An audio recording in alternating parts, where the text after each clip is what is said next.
Welcome to War Sleep Stories. Today, we will be listening to relaxing war stories and sounds to make you fall asleep, but before that, kindly like and subscribe. Thank you. Operation Commando, a story of courage and sacrifice. In the autumn of 1951, the Korean peninsula was a land scarred by conflict. The hills were rugged, the air crisp with the onset of October, and the Jamestown line, a vital defensive position, was at the center of a brewing storm. After months of grueling battles, the United Nations forces prepared for a decisive push against well-entrenched Chinese positions.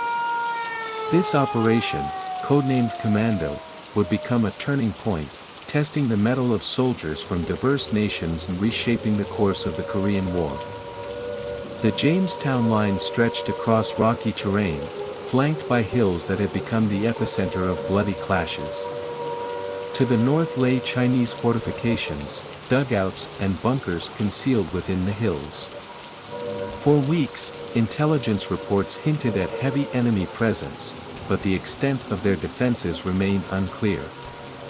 The United Nations forces, led by General James Van Fleet, faced the daunting task of breaching this stronghold.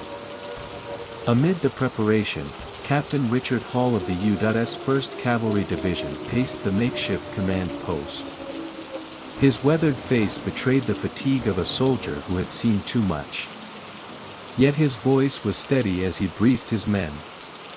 This isn't just another mission. It's a chance to push back, to reclaim ground for the people of Korea. Not far from him, Sergeant Paul Dupont of the Belgian Volunteer Corps tightened his grip on a photograph of his family. For him, this war was not just about strategy or politics, it was about protecting ideals he held dear.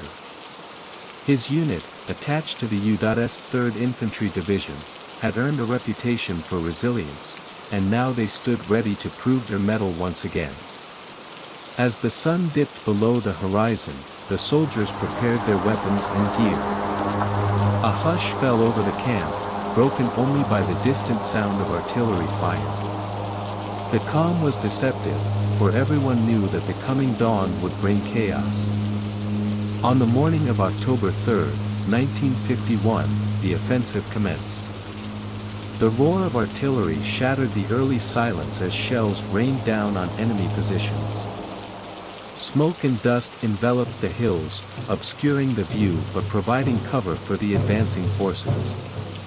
The 1st Cavalry Division spearheaded the assault, their tanks rumbling forward over uneven ground.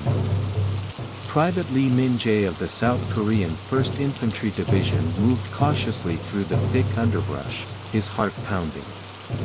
A farmer before the war, he now carried a rifle almost as heavy as the burden of protecting his homeland.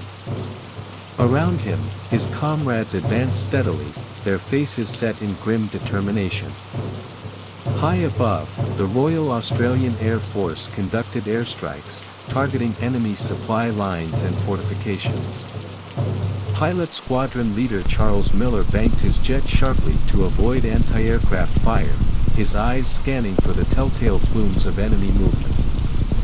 Stay focused, he reminded himself, every strike counts.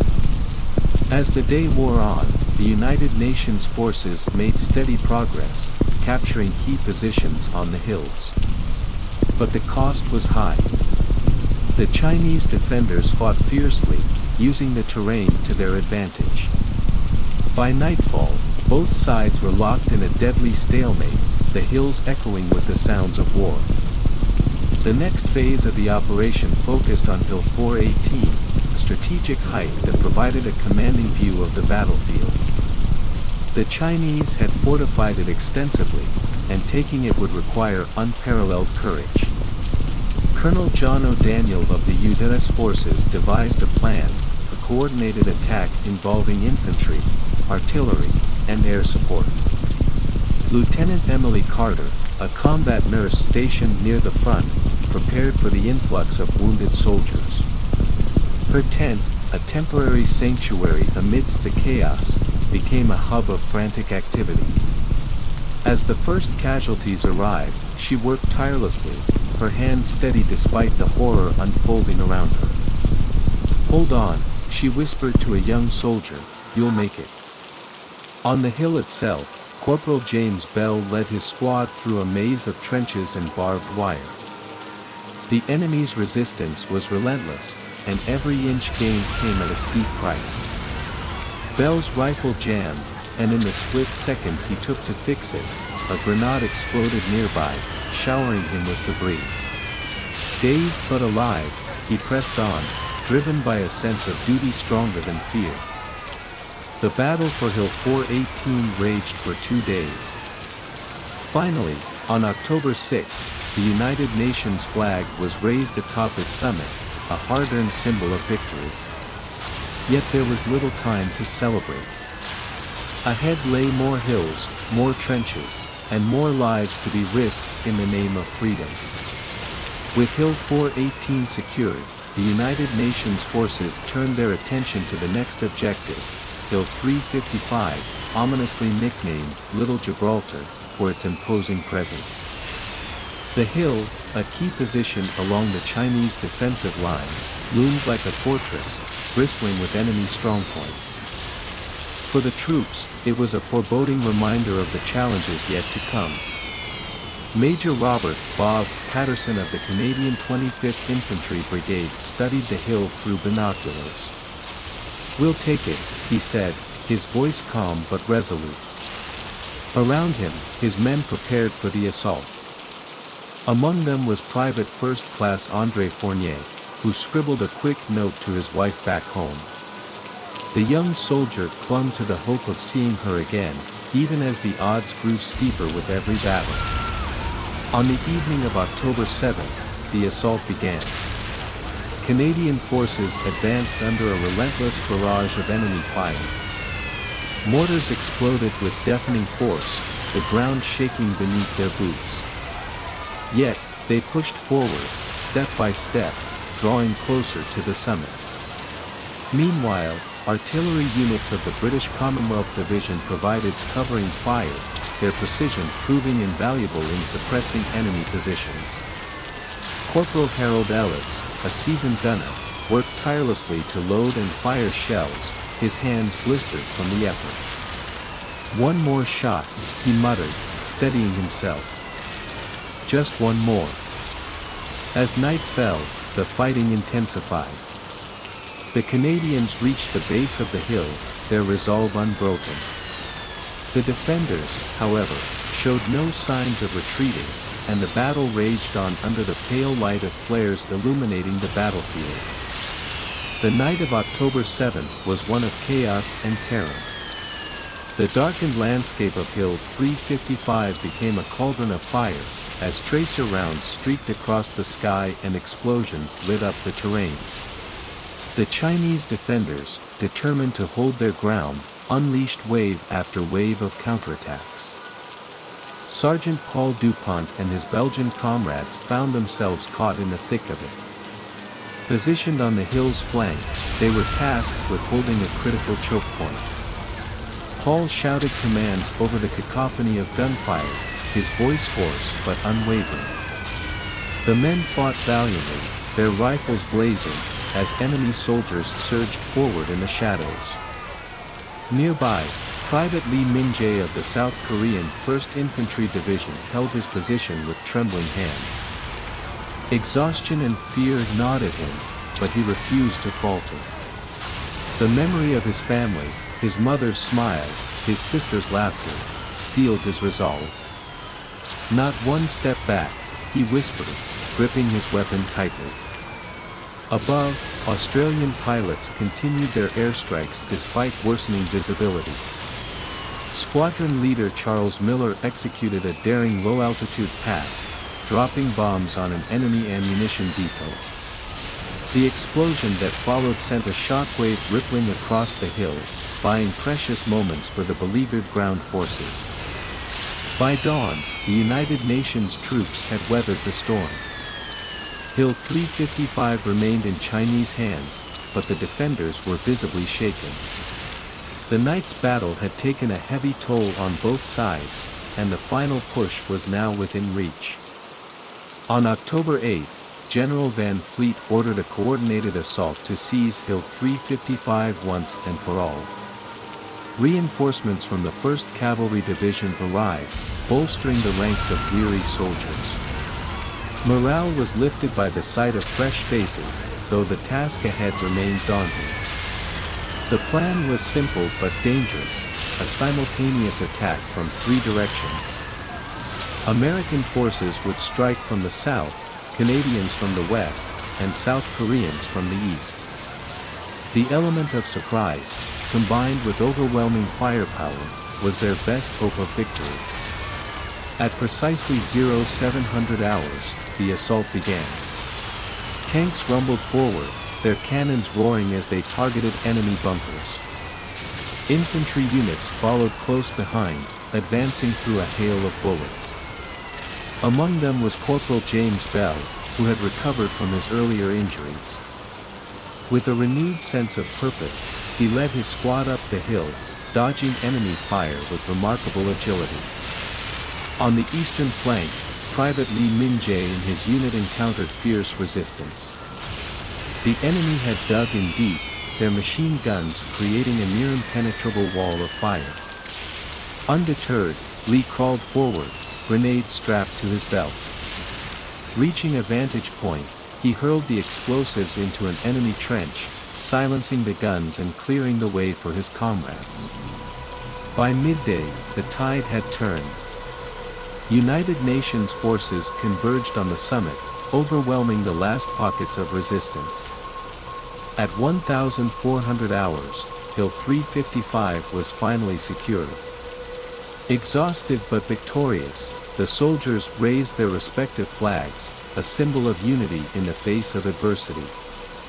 As the smoke cleared and the echoes of battle faded, the full cost of the operation became evident. Hundreds of soldiers lay wounded or fallen, their sacrifices etched into the blood-stained soil of the Jamestown line. Field hospitals buzzed with activity as medics worked tirelessly to save lives. Lieutenant Emily Carter, her uniform smeared with blood, comforted a young soldier who clung to her hand. "You're going home," she assured him, though her heart ached for those who would not. In the days that followed, the United Nations forces consolidated their gains. Operation Commando was declared a success, having significantly weakened the Chinese defenses and secured critical positions. Yet, for those who had fought, victory was bittersweet. Major Patterson wrote a letter to the families of his fallen men, each word a painful reminder of the human cost of war. They were brave, he wrote, and they gave everything for a cause greater than themselves. Far away, in a quiet Belgian village, Paul Dupont's family received news of his survival. His wife wept with relief, though she knew that the man who would return would carry scars, both visible and hidden. For Private Lee Min-jae, the end of the operation was not an end to the war. But as he stood atop Hill 355, gazing at the horizon, he felt a glimmer of hope. Perhaps, one day, peace would return to his homeland. Securing the Jamestown line was only the beginning. As the United Nations forces settled into their hard-won positions, the reality of holding them became clear. The Chinese, though battered, were far from defeated. Their counteroffensives, often launched under the cover of darkness, tested the resolve of the Allied troops. Lieutenant Colonel John W. O'Daniel, nicknamed Iron Mike, knew the importance of consolidating the gains. He ordered his men to fortify Hill 355 and the surrounding areas. Trenches were dug deeper, bunkers reinforced, and fields of fire meticulously planned. The soldiers worked tirelessly, knowing that the enemy would strike again. Sergeant Paul Dupont and his Belgian comrades were tasked with manning a forward observation post on the hill.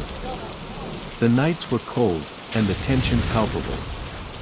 Paul often found himself staring into the darkness, his finger resting on the trigger, listening for the faintest sound of movement. "Stay sharp," he would remind his men, though he knew they needed little encouragement. The Chinese probed the defenses with small skirmishes and sniper fire, testing the Allies' strength. Private Li Minjae, positioned near a machine gun nest, narrowly escaped a sniper's bullet one evening. The experience left him shaken but more determined than ever. "We've come too far to lose this ground," he told his unit, his voice resolute. While Hill 355 had been the centerpiece of Operation Commando, attention soon shifted to Hill 210, another critical position. The Chinese had regrouped and fortified the hill, making it a thorn in the side of the UN forces. General Van Fleet ordered its capture, a task assigned to the U.S. 1st Cavalry Division. Corporal James Bell, now a seasoned veteran, found himself at the forefront once again. His squad was part of the assault force tasked with storming the hill. The plan was straightforward, a multi-pronged attack supported by heavy artillery and airstrikes. But the terrain was unforgiving, and the enemy well prepared. The assault began at dawn, with artillery shells pounding the hill's defenses. Bell and his squad advanced cautiously, using the craters for cover. The air was thick with the acrid smell of gunpowder, and the deafening roar of explosions drowned out all other sounds. "Keep moving," Bell shouted, his voice barely audible over the chaos. As the soldiers closed in on the summit, they encountered fierce resistance. Chinese troops fought with desperation, knowing the hill's strategic importance. Hand-to-hand combat broke out in the trenches, the fighting brutal and unrelenting. Bell wielded his rifle like a club when his ammunition ran out, his survival instincts taking over. By evening, the hill was in UN hands. The cost had been high, but the victory was significant. Hill 210's capture further solidified the Jamestown line and dealt a severe blow to the Chinese forces. With both Hill 355 and Hill 210 secured, the soldiers of the United Nations forces experienced a rare moment of respite. For the first time in weeks, they were able to rest, though the specter of war loomed ever present. The Jamestown line had held, but everyone knew the enemy would regroup and return. Lieutenant Emily Carter took advantage of the lull to check on her patients. The field hospital, though still busy, was less chaotic than before. She walked between rows of cots, offering words of comfort to the wounded. One young soldier, barely out of his teens, clutched a letter from home. "Do you think I'll get to go back?" he asked. Emily smiled softly. "Yes, you will." In the Belgian sector, Paul Dupont shared a rare moment of camaraderie with his comrades. They gathered around a small fire, sharing stories and laughter, a temporary escape from the horrors of war. Paul, ever the optimist, spoke of his plans for the future. "When this is over, I'll build a house with a garden," he said. His words brought a flicker of hope to those around him. Private Li Minjae spent his free time writing a letter to his family. Though he had little to say, the act of writing brought him solace. "We are winning," he wrote, though he knew the path to victory would be long and arduous. The fog rolled in thick and heavy on the morning of October 10th, enveloping the Jamestown line in an eerie silence. The soldiers stood watch, their senses heightened. The Chinese had been unusually quiet in the past 24 hours, and the uncertainty was unnerving. Corporal James Bell led a patrol to scout the perimeter. The fog reduced visibility to mere meters, and every shadow seemed to move. Bell motioned for his men to stay low as they approached a suspected enemy position. Suddenly, gunfire erupted, shattering the silence. The patrol dove for cover, returning fire as they called for reinforcements. The skirmish escalated quickly, with Chinese forces launching a surprise attack on multiple fronts.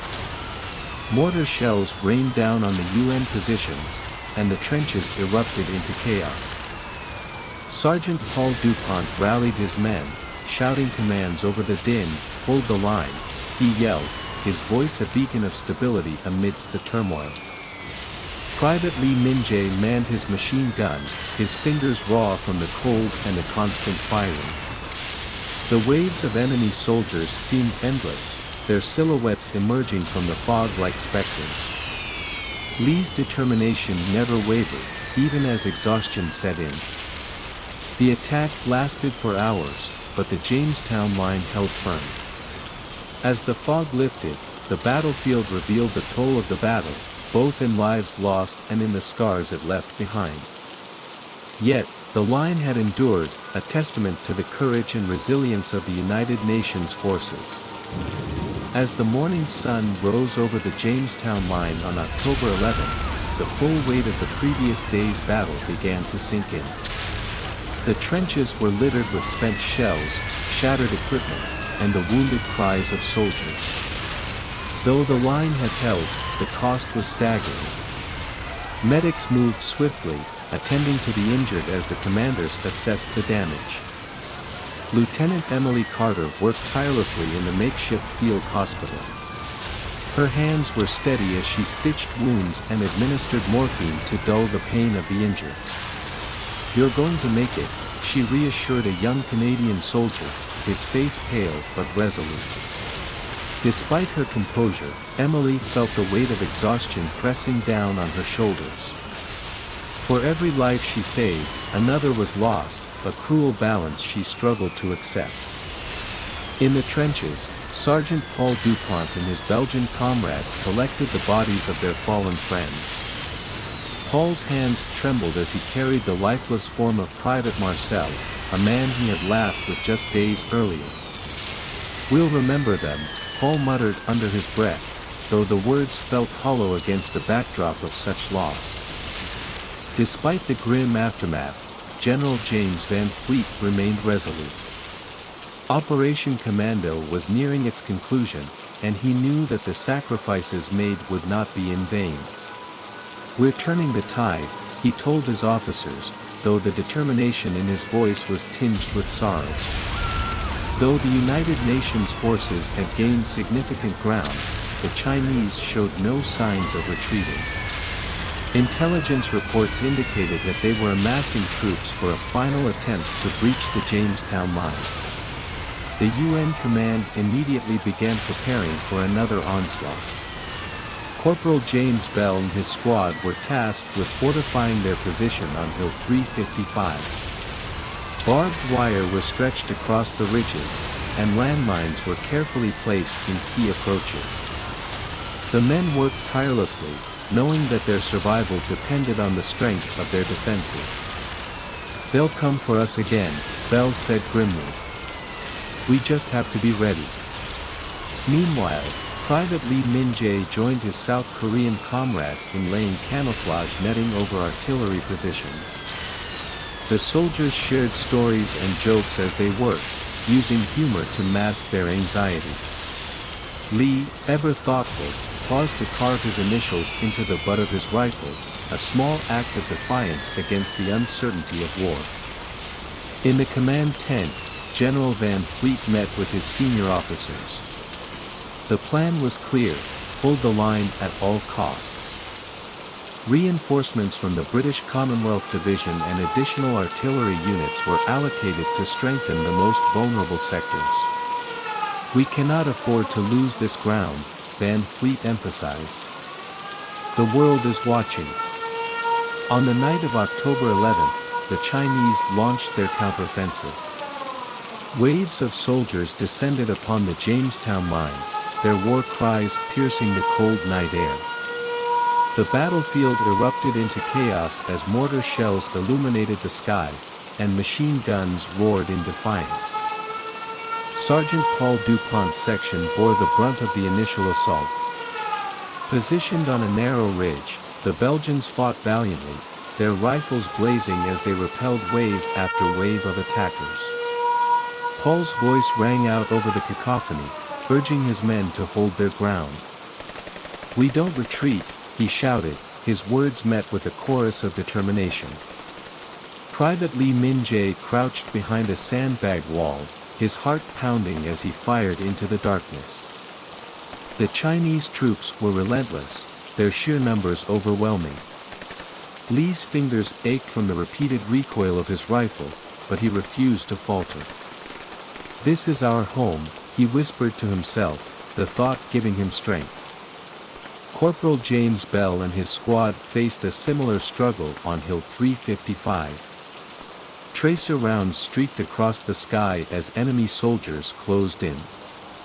Bell's rifle jammed, and he quickly drew his bayonet, engaging in brutal hand-to-hand combat. The fight was raw and desperate, every second a battle for survival. As dawn broke, the Chinese began to withdraw, their assault repelled by the steadfast defense of the United Nations forces.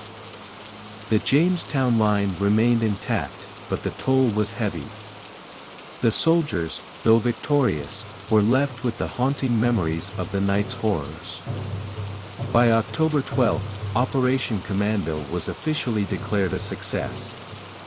The Jamestown line had been secured, and the United Nations forces had inflicted significant losses on the Chinese army. The operation marked a turning point in the Korean War, showcasing the strength and determination of the Allied coalition. For the soldiers, however, the victory was bittersweet. The trenches were filled with the echoes of their fallen comrades, and the scars of battle were etched deeply into their hearts. Lieutenant Emily Carter walked through the battlefield, offering words of comfort to the survivors. "You've done enough," she told a shell-shocked soldier, her own voice breaking under the weight of emotion. Sergeant Paul DuPont sat with his remaining men, their silence a stark contrast to the camaraderie they had once shared. "We've lost too many," Paul said quietly, his words met with solemn nods. Yet, amidst the sorrow, there was a sense of pride in what they had accomplished. Private Lee Min-jae returned to his post, his mind racing with thoughts of home. The hills he had fought so hard to defend were now his, a testament to the resilience of his people. Maybe one day, he thought, this will be a place of peace. As the sun set over the Jamestown line, the soldiers prepared for what lay ahead. The war was far from over, but Operation Commando had proven that unity and courage could overcome even the greatest of challenges. The story of Operation Courageous. In the early months of 1951, the Korean peninsula bore the scars of war. Snow-laden hills and valleys cradled whispers of survival and defiance as soldiers and civilians alike braved a conflict far from resolution. Operation Courageous, a strategic maneuver by the United Nations Command, UNC, aimed to trap elements of the North Korean People's Army, KPA, and Chinese People's Volunteer Army, PVA, between the Han and Imjin rivers. It was a bold move designed to shift the tide of the war in favor of the UNC forces. Under the command of General Matthew Ridgway, plans were laid with precision, urgency, and a hope to cripple enemy forces. This was no ordinary military operation. It was a testament to human resilience, ingenuity, and the unyielding desire for freedom in a land ravaged by division. The sun rose on March 23, 1951, casting a pale golden light over the staging areas near the Han River. Soldiers from diverse nations, Americans, South Koreans, and allies from the United Nations, stood shoulder to shoulder, readying themselves for the mission. The frost of the early spring morning clung to their gear, but their resolve burned hot. Operation Courageous was set to begin. General Ridgway's orders were clear: advance swiftly, secure the area between the two rivers, and eliminate or capture as many enemy forces as possible. The 25th Infantry Division, spearheaded by seasoned commanders and seasoned soldiers, would lead the charge. Among them was Sergeant William "Bill" Hardy, a decorated combat veteran from Iowa, whose calm demeanor had earned him the respect of his men. Bill knew the terrain ahead was as treacherous as the enemy that lay in wait. Meanwhile, Captain Lee Sang-woo of the Republic of Korea Army, ROKA, briefed his unit, blending resolve with encouragement. For Lee, this war was deeply personal. His hometown lay north of the 38th parallel, now a distant memory, consumed by the conflict. With each order he gave, Lee carried the weight of his divided homeland on his shoulders. As the men prepared, the sky filled with the hum of aircraft. Fighter jets from the U.S. Air Force roared overhead, ready to provide air support. Artillery units rumbled forward, positioning themselves to lay down suppressive fire. The combined force symbolized unity against a formidable adversary. By midday, the operation was in full swing. The 25th Infantry Division launched its initial push northward. The Han River's icy waters glistened under the sun, a natural barrier marking the start of the perilous advance. Along the riverbanks, engineers worked swiftly to erect pontoon bridges, their efforts shadowed by the ever-present risk of enemy artillery. The first resistance came near the village of Wajongbu, where KPA units had dug in. Mortars screamed through the air, and the distinct rattle of machine gun fire echoed through the hills. Bill Hardy's squad moved with practiced precision, weaving through the chaos. "Stay low, keep moving," he barked, his voice steady despite the cacophony around him. Captain Lee's unit joined the fray on the eastern flank, coordinating closely with the Americans. Lee's orders were succinct, his actions swift. His men admired his bravery, especially when he exposed himself to enemy fire to mark a safe route for their advance. "For Korea, for our future," he shouted, rallying his troops as they pushed forward. The battle raged on into the night, each side unwilling to yield. Yet, the UNC forces, buoyed by superior firepower and coordination, began to edge closer to their objectives. The defenders were determined but poorly supplied, and their lines began to falter. With the initial objectives secured, the focus shifted to sealing off escape routes. The UNC aimed to surround enemy forces and cut them off from reinforcements. Bridges across the Imjin River were targeted for demolition to prevent retreat. This task fell to a combat engineering unit led by Lieutenant John Davis, a young officer from Texas whose resourcefulness often made the difference in critical moments. The operation's success depended on precise timing. Coordination among the diverse forces tested their communication channels. Despite linguistic and cultural barriers, a shared sense of purpose united them.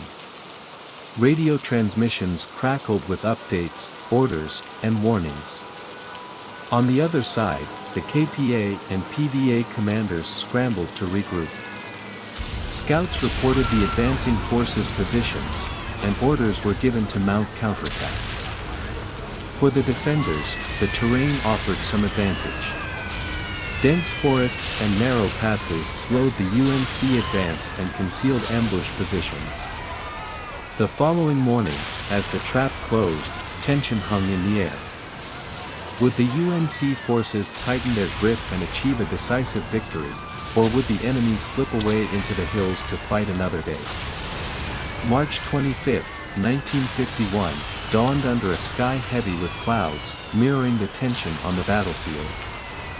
United Nations Command, UNC, forces pressed forward, tightening the noose around the retreating North Korean People's Army, KPA, and Chinese People's Volunteer Army, PVA. The faint sound of artillery echoed through the hills as the 25th Infantry Division advanced cautiously, mindful of ambushes. Sergeant Bill Hardy's unit moved through dense undergrowth, their boots sinking into the damp earth. Each step forward brought the distant sound of gunfire closer. Hardy's squad was tasked with securing a key hill that provided a commanding view of the valley below. Intelligence suggested that enemy forces were regrouping there, planning to break the encirclement. As the squad crested the ridge, they came under fire. Bullets tore through the trees, forcing the soldiers to dive for cover. Suppressive fire. We need to move up. Hardy shouted over the din. Private Miguel Torres, a sharp-eyed rifleman from New Mexico, took aim and silenced the nearest machine gun nest. Slowly but steadily, they pushed forward, clearing the hill. Meanwhile, Captain Lee Sangwoo's unit was engaged in a fierce battle near a river crossing. The KPA had dug in, desperate to hold their position. Lee's strategy was precise and relentless. His men used smoke grenades to obscure their movements as they flanked the enemy positions. By midday, the crossing was secure, further cutting off the retreating forces' escape routes. Despite the mounting pressure, the KPA and PVA launched a counterattack that night. Under the cover of darkness, small units infiltrated the UNC lines, targeting supply depots and communication hubs. Lieutenant John Davis's engineering team, tasked with clearing minefields and maintaining supply routes, came under sudden attack. Davis and his men fought bravely, using their wits to hold off the enemy until reinforcements arrived. Hold the line. Keep them away from the equipment. Davis yelled, his voice carrying over the gunfire. The team's determination ensured the operation stayed on course, but the attack underscored the enemy's tenacity. Elsewhere, a company of South Korean soldiers found themselves surrounded after pushing too far into enemy territory. Captain Lee, upon learning of their predicament, organized a rescue operation. Braving heavy fire, Lee's unit reached their comrades, providing cover as they retreated. The daring maneuver bolstered morale among the troops. By March 27, the UNC forces had nearly completed the encirclement. The enemy's movements grew increasingly desperate. Aerial reconnaissance confirmed large groups of KPA and PVA soldiers attempting to escape through mountain passes. Airstrikes were ordered to block these routes, further tightening the trap. Sergeant Hardy's squad was now tasked with capturing a critical supply depot. The mission was perilous, as the depot was heavily guarded. As they approached, Hardy devised a plan to use a feint attack to draw the defenders out. The strategy worked, and the depot fell into UNC hands. The supplies they captured proved vital for the operation's continued success. The PVA commanders, realizing their precarious situation, began a hasty retreat. Many soldiers abandoned their positions, leaving weapons and equipment behind. For some, surrender seemed preferable to the overwhelming force arrayed against them. On March 28, Operation Courageous officially concluded. The UNC forces declared victory, having successfully trapped and decimated large numbers of enemy troops between the Han and Injun rivers. The operation dealt a significant blow to the KPA and PVA, but it came at a cost. Fields once green were now scarred by the marks of battle. Soldiers paused to reflect on their losses, friends who would not return home. Sergeant Hardy stood by a quiet stream, his face etched with exhaustion. "We did what we had to do," he said softly, as his squad gathered around him. Captain Lee gazed toward the north, where his homeland remained under enemy control. For him, the battle was far from over. "One day, we'll see peace," he told his men, though the words carried more hope than certainty. The success of Operation Courageous was a testament to the coordination and determination of the UNC forces. Yet, it was also a stark reminder of the toll of war, on soldiers, civilians, and the land itself. As Operation Courageous pressed on, the tension among the United Nations Command, UNC, forces grew. The enemy's resistance, though waning, was far from extinguished. Along narrow trails and dense forests, North Korean People's Army, KPA, and Chinese People's Volunteer Army, PVA, units lay in wait, setting traps to slow the UNC advance. Sergeant Bill Hardy's platoon advanced cautiously through a wooded area northwest of the Han River. The path was eerily quiet except for the crunch of leaves underfoot. Miguel Torres, the sharp-eyed rifleman, scanned the tree-line. "Something doesn't feel right," he muttered.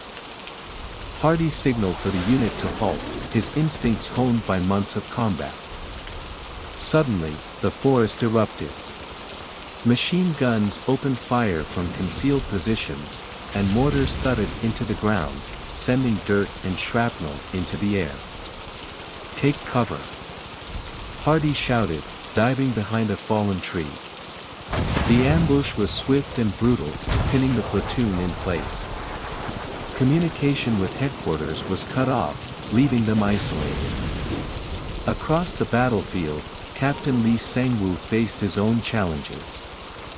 His unit was advancing along a riverbank when they encountered resistance from a hidden PVA detachment. The enemy fired from elevated positions, making it difficult for Lee's men to counterattack.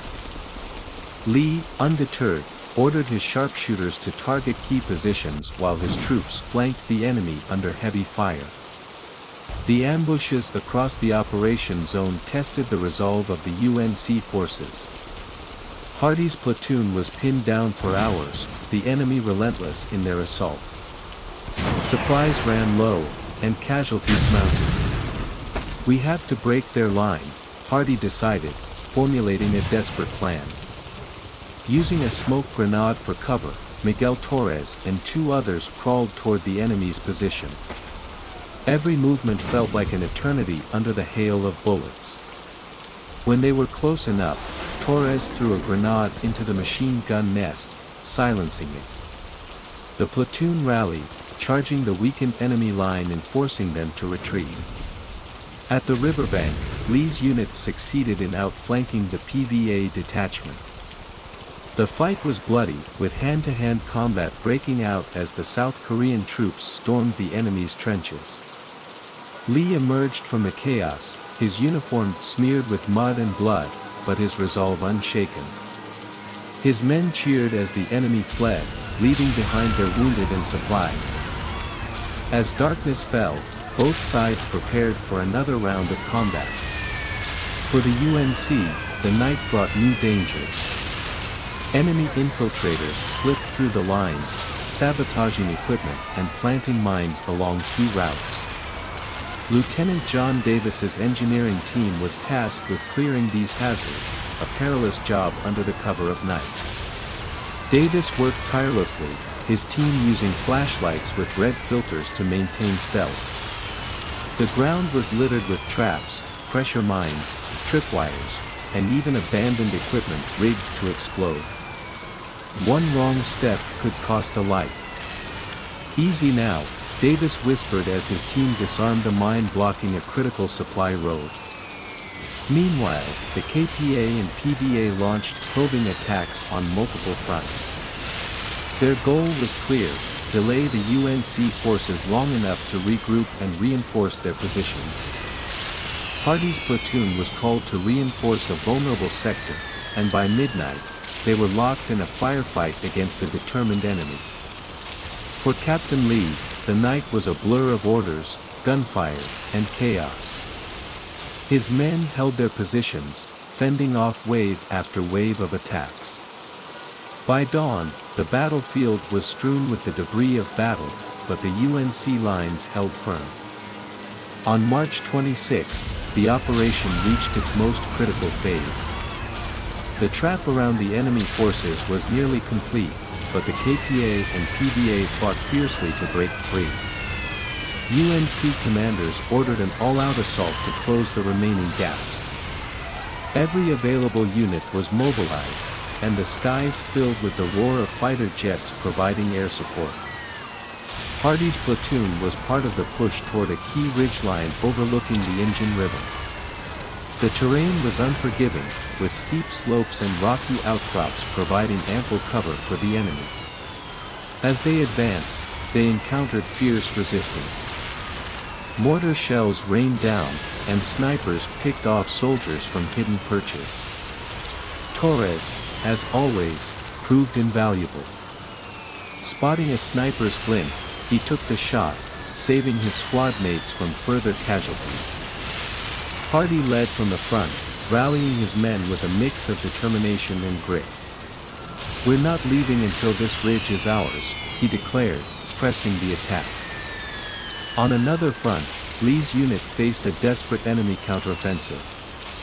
The PVA charged with bayonets, hoping to overwhelm the South Korean lines with sheer numbers. Lee's men stood their ground, their discipline and training proving decisive. Machine gun fire cut swathes through the attacking forces, forcing them to retreat. By the evening of March 26, 1951, the battlefield was a cacophony of explosions, gunfire, and shouted orders. The noose around the KPA and PVA was almost fully drawn, but the trapped forces, realizing their predicament, prepared for one final, desperate stand. The Injun River glimmered faintly under the moonlight, a natural barrier that now marked the enemy's last chance of escape. The 25th Infantry Division, tasked with advancing along a rugged ridgeline, faced stiff resistance. The KPA had fortified the high ground, turning every approach into a deadly gauntlet. Sergeant Bill Hardy's squad led the vanguard. Eyes sharp. "Watch for movement," Hardy cautioned as they crept toward the enemy positions. Suddenly, flares illuminated the night sky, casting ghostly shadows across the terrain. The enemy opened fire, their machine guns raking the slopes. Hardy's men scrambled for cover behind boulders and fallen trees. "Return fire! Pin them down!" Hardy yelled over the roar of battle. To the east, Captain Lee Sang-woo's unit was engaged in a fierce struggle to secure a critical bridge over the Imjin. The bridge was a lifeline for the enemy, and they defended it with everything they had. Lee, undeterred, led a flanking maneuver. Under withering fire, his men fought their way across, grenade blasts lighting up the darkness. When the smoke cleared, the bridge was theirs. As dawn broke on March 27, the UNC forces launched a coordinated assault aimed at breaking the enemy's remaining defenses. Airstrikes softened the enemy positions, the roar of jet engines mingling with the distant thud of artillery. The combined arms approach, infantry, armor, and air power, gave the UNC a decisive advantage. Hardy's squad was ordered to secure a forward observation post overlooking the river. The climb was grueling, every step contested by KPA sharpshooters. "Keep moving. We're almost there," Hardy urged his men. With grit and determination, they reached the summit and established their position. From there, they could see enemy units massing for a final retreat. Lee's unit, meanwhile, was tasked with cutting off one of the last escape routes. Using intelligence gathered from captured enemy soldiers, Lee orchestrated a surprise assault on a supply depot near the riverbank. The operation was swift and devastating, leaving the enemy disorganized and vulnerable. The final confrontation unfolded along the banks of the Injun River. KPA and PVA units, desperate to escape, launched a massive counterattack against the UNC forces. Waves of enemy soldiers charged, their bayonets gleaming in the morning sun. The ground shook as artillery shells pounded the advancing forces. Hardy's platoon bore the brunt of the assault. "Hold the line," Hardy commanded, his voice steady despite the chaos. His men fought valiantly, their rifles barking as they repelled wave after wave. Torres, perched in a sniper's nest, picked off key targets, his calm precision a stark contrast to the melee below. On the eastern flank, Lee's men faced a similar onslaught. Using coordinated fire and carefully laid ambushes, they turned the enemy's charge into a rout. No retreat.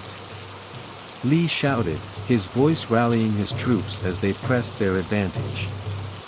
The enemy's determination was matched only by the UNC's resolve. By midday, the battle had reached a fever pitch. Smoke and dust filled the air, and the once calm river ran red with blood. Yet, inch by inch, the UNC forces pushed the enemy back. By the evening of March 28, the KPA and PVA forces were in full retreat. Bridges had been destroyed, and the remaining escape routes were blocked. Large groups of enemy soldiers surrendered, their faces etched with exhaustion and defeat. The UNC forces had succeeded in trapping and neutralizing thousands of enemy troops.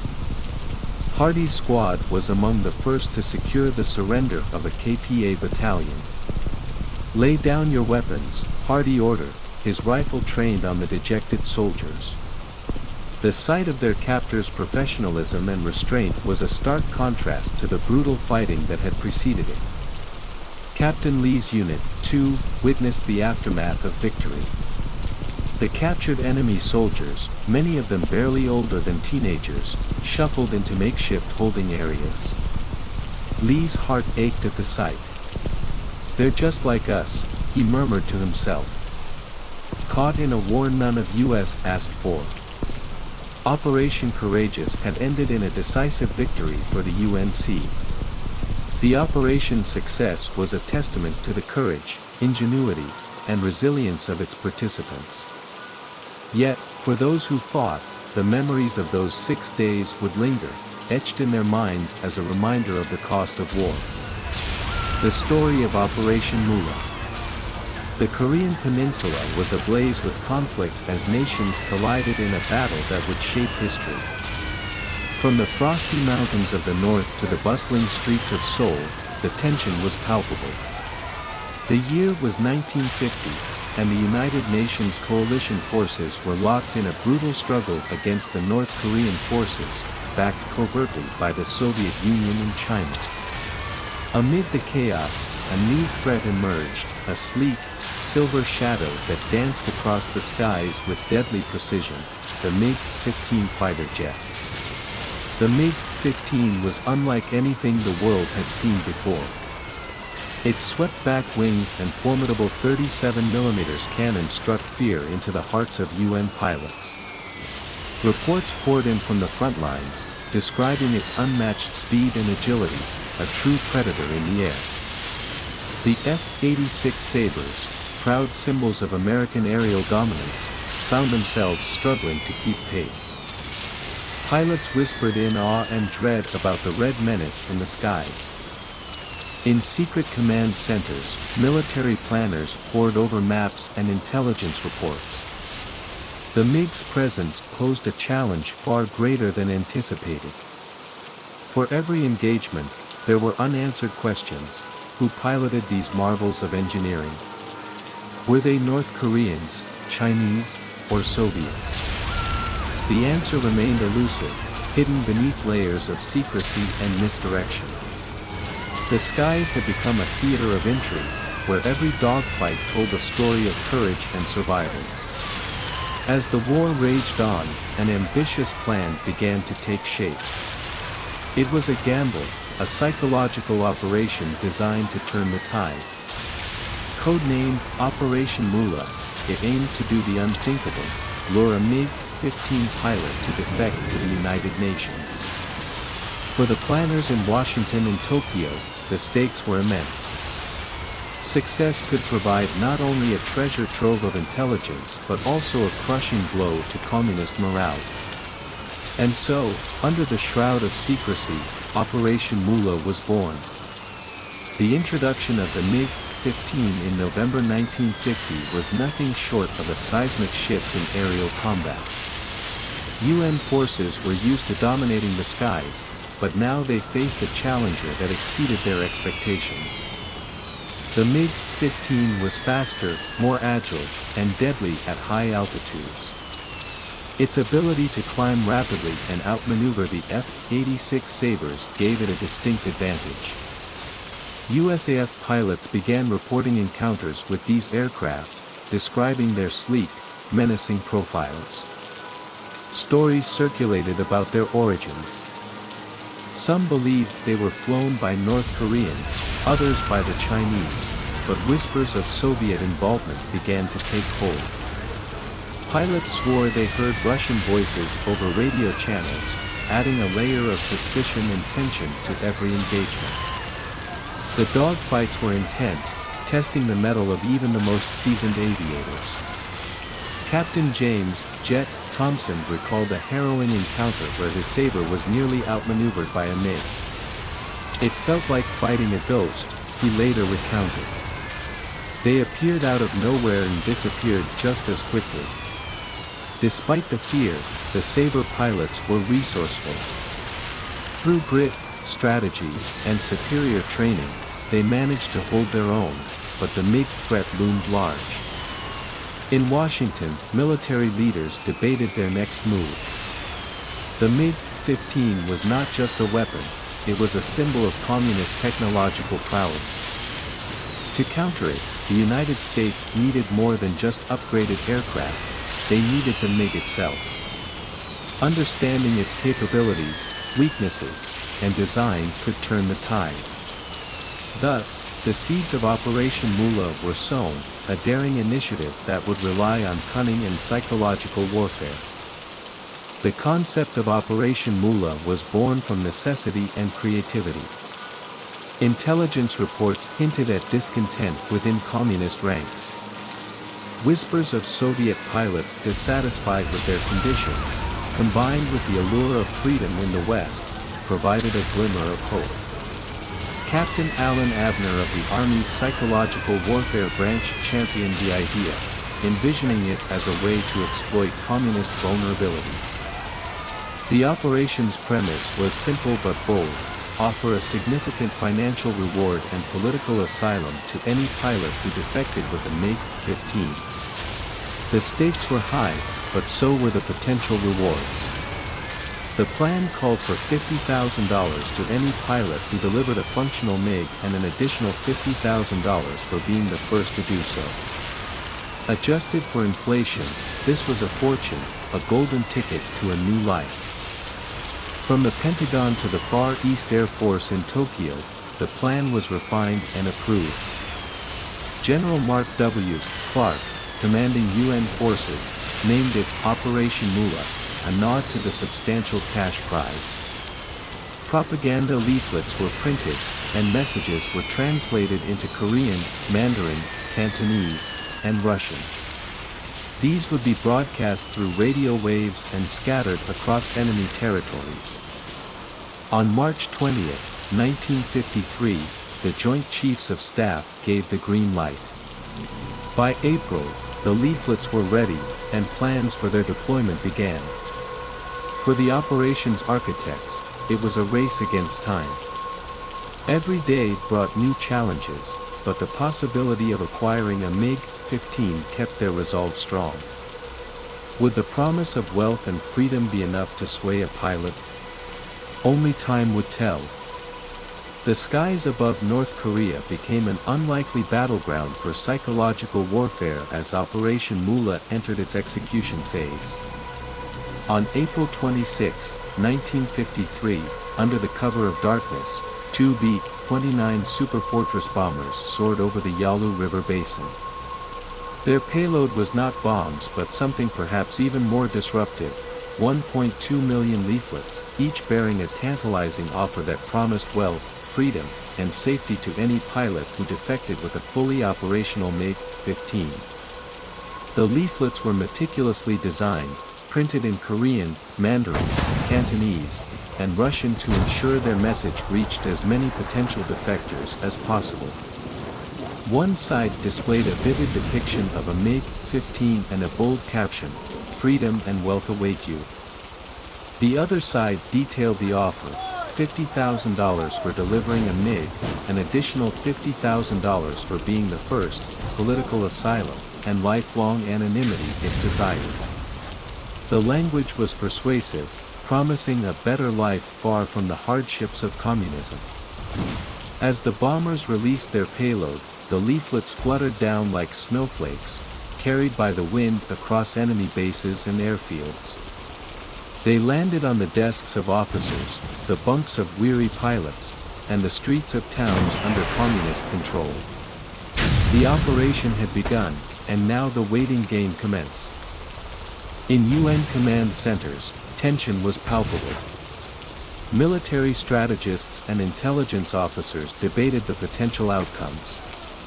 Some were optimistic, confident that the lure of money and freedom would outweigh loyalty to the regime. Others were skeptical, questioning whether the propaganda would reach the right individuals or whether fear of retaliation would prevent any defections. Despite these doubts, the operation pressed on, its architects hopeful for a breakthrough.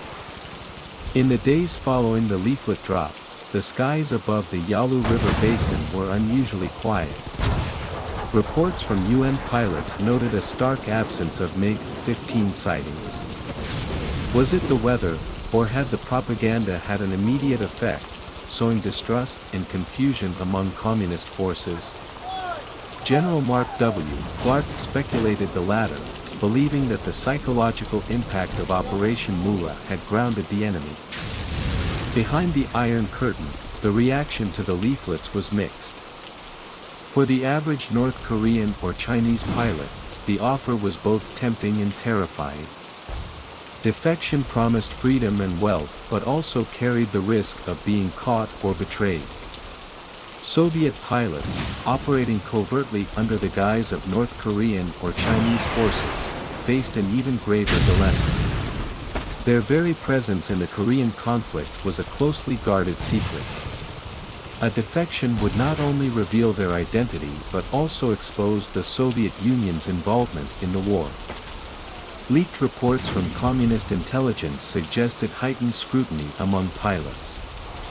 Commanders conducted rigorous loyalty checks, and propaganda sessions were held to discredit the UN's offer as deceitful. Pilots were warned of dire consequences should they consider defecting. The tension within enemy airbases was palpable, and trust among comrades began to erode. Despite the silence, the UN forces remained vigilant. Leaflet drops continued, and radio broadcasts reinforced the message. Each passing day without a defection tested the patience of Operation Moolah's planners. But they knew that the nature of psychological warfare required persistence. The seeds had been sown, now they had to wait for them to bear fruit. Months passed, and the Korean War edged closer to its conclusion. Operation Moolah had not yet achieved its primary objective, but its psychological effects on enemy forces were undeniable. Then, on September 21, 1953, 2 months after the armistice was signed, an unexpected event shocked both sides of the conflict. A single MiG-15 appeared on the horizon, flying low and fast toward Kimpo Air Base in South Korea. Ground crews scrambled, expecting an attack, but the aircraft showed no hostile intent.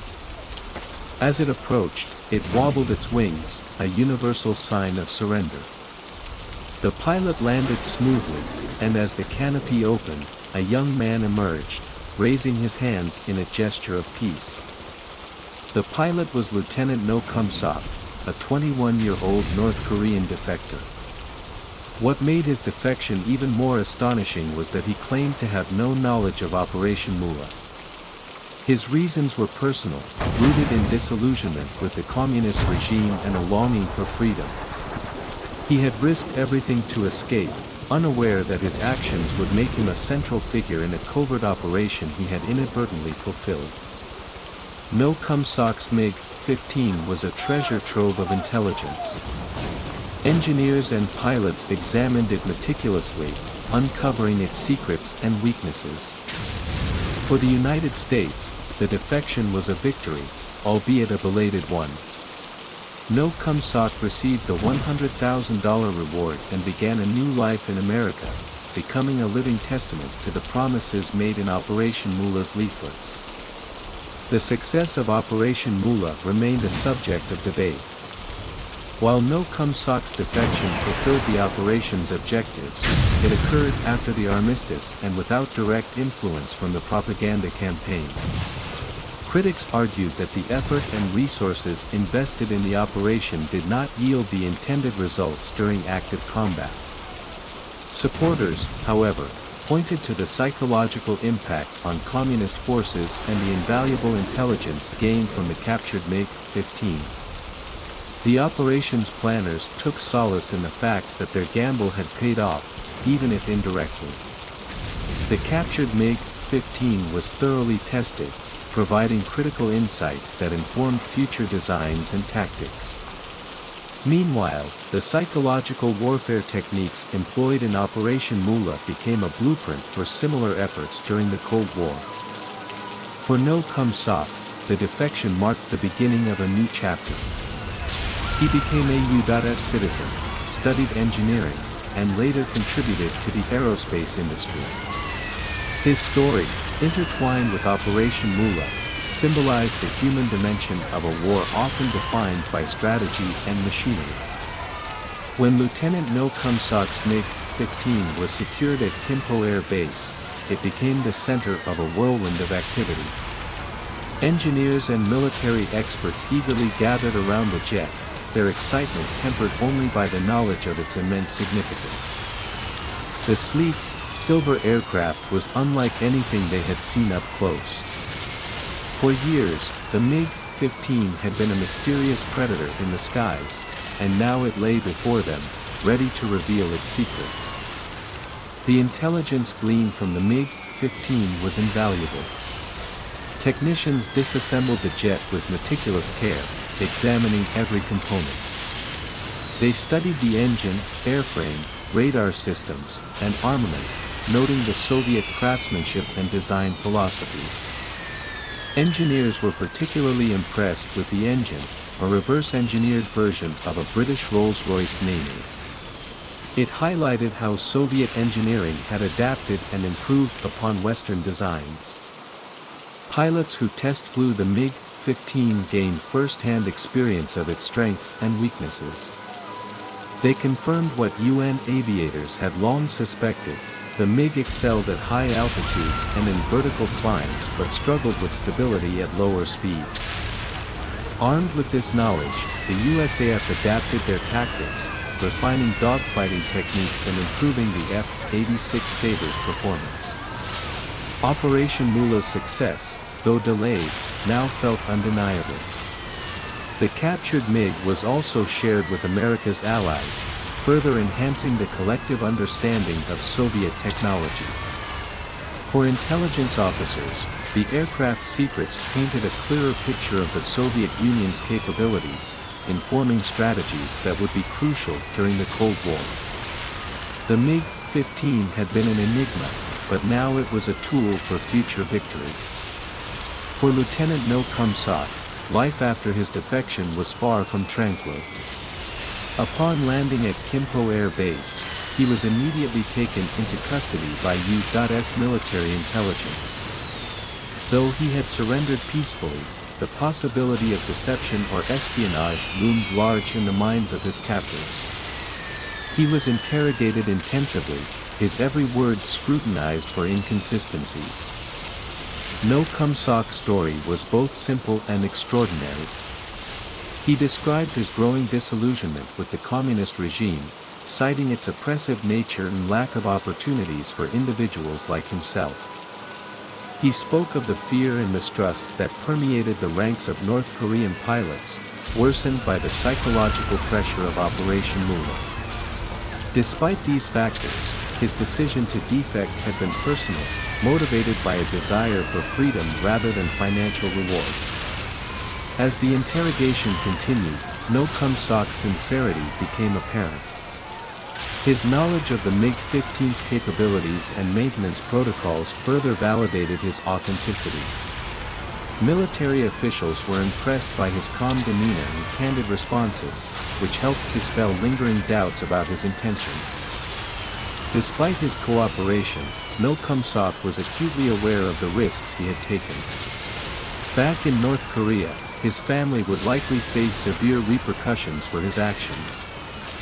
For him, the $100,000 reward and political asylum were not just compensation, they were lifelines for building a new identity far from the shadows of his past. The defection of No Kum Sok and the acquisition of his MiG-15 sent shockwaves through both communist and Western circles. The United Nations forces capitalized on the event, broadcasting it as a monumental victory for freedom over oppression. The image of the young pilot stepping out of his MiG onto South Korean soil became a powerful symbol, one that resonated with audiences worldwide.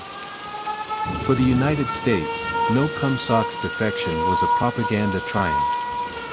It demonstrated that even the most loyal-seeming soldiers in the communist bloc could be swayed by the promise of a better life. Radio broadcasts and newspaper articles celebrated the event, framing it as proof of the moral superiority of the democratic world. Operation Moolah, long criticized for its lack of immediate results, was now lauded as a groundbreaking success. Behind the Iron Curtain, the reaction was one of alarm and suspicion. Communist leaders scrambled to contain the fallout, launching investigations into their air forces to root out potential defectors. Pilots were subjected to increased surveillance, and propaganda campaigns were intensified to counteract the allure of Western promises. The defection of No Kum Sok, whether directly influenced by Operation Moolah or not, had achieved the operation's ultimate goal, sowing discord and mistrust among the enemy. Operation Moolah's innovative use of psychological tactics set a precedent for future military campaigns. By exploiting the human element of warfare, the operation demonstrated that victories could be achieved not only through firepower but also through strategy and persuasion.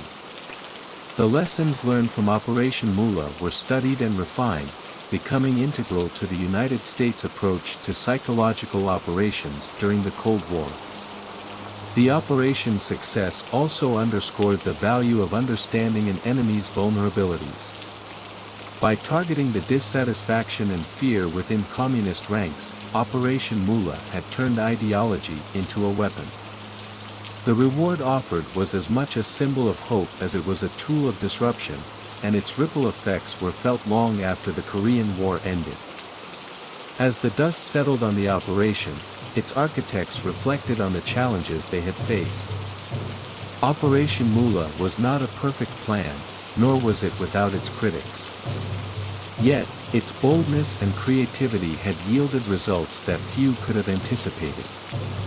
The skies over Korea had been a theater of conflict, but through ingenuity and determination, they had also become a stage for one of the most daring psychological operations in history. The story of Operation Ripper. March 1951. Snow still blanketed the hills of South Korea, muffling the sounds of advancing troops and roaring artillery.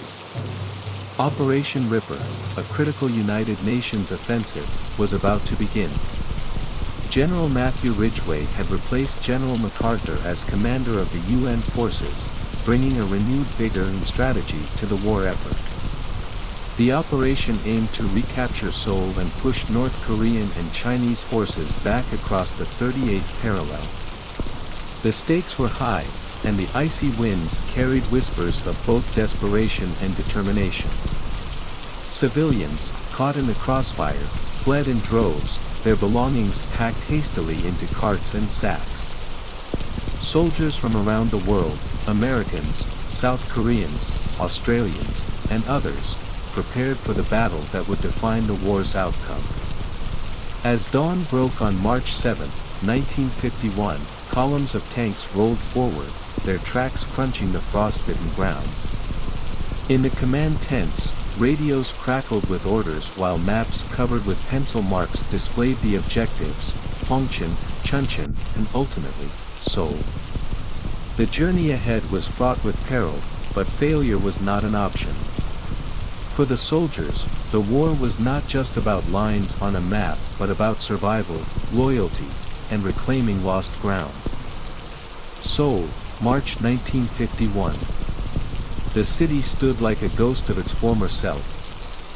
Once vibrant streets now lay in ruins, with debris strewn across avenues where laughter and trade once thrived. The frigid air carried the scent of smoke, as remnants of war lingered in every corner. For weeks, North Korean and Chinese forces had entrenched themselves, fortifying the city against the looming UN offensive.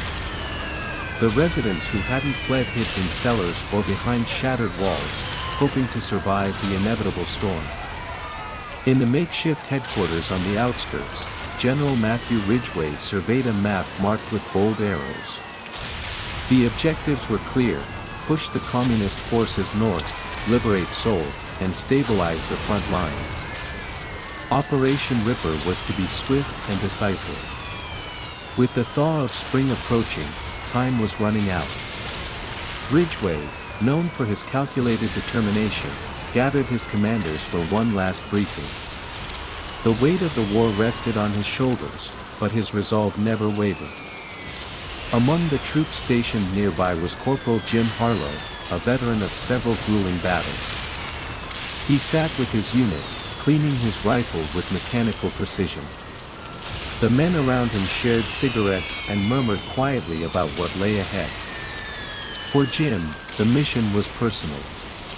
His brother had been declared missing in action months earlier, and every push north felt like a step closer to finding him. Jim's thoughts were interrupted by the sharp bark of an officer ordering the men to prepare for deployment. As night fell, the city's silence was shattered by the rumble of artillery. The offensive had begun. Explosions lit up the dark horizon, and the earth trembled under the weight of advancing tanks. The soldiers moved like shadows, their breaths visible in the cold air. Somewhere ahead, the enemy waited, their trenches and bunkers dug deep into the frozen ground. Seoul was within reach, but the path to liberation would be steeped in blood and sacrifice.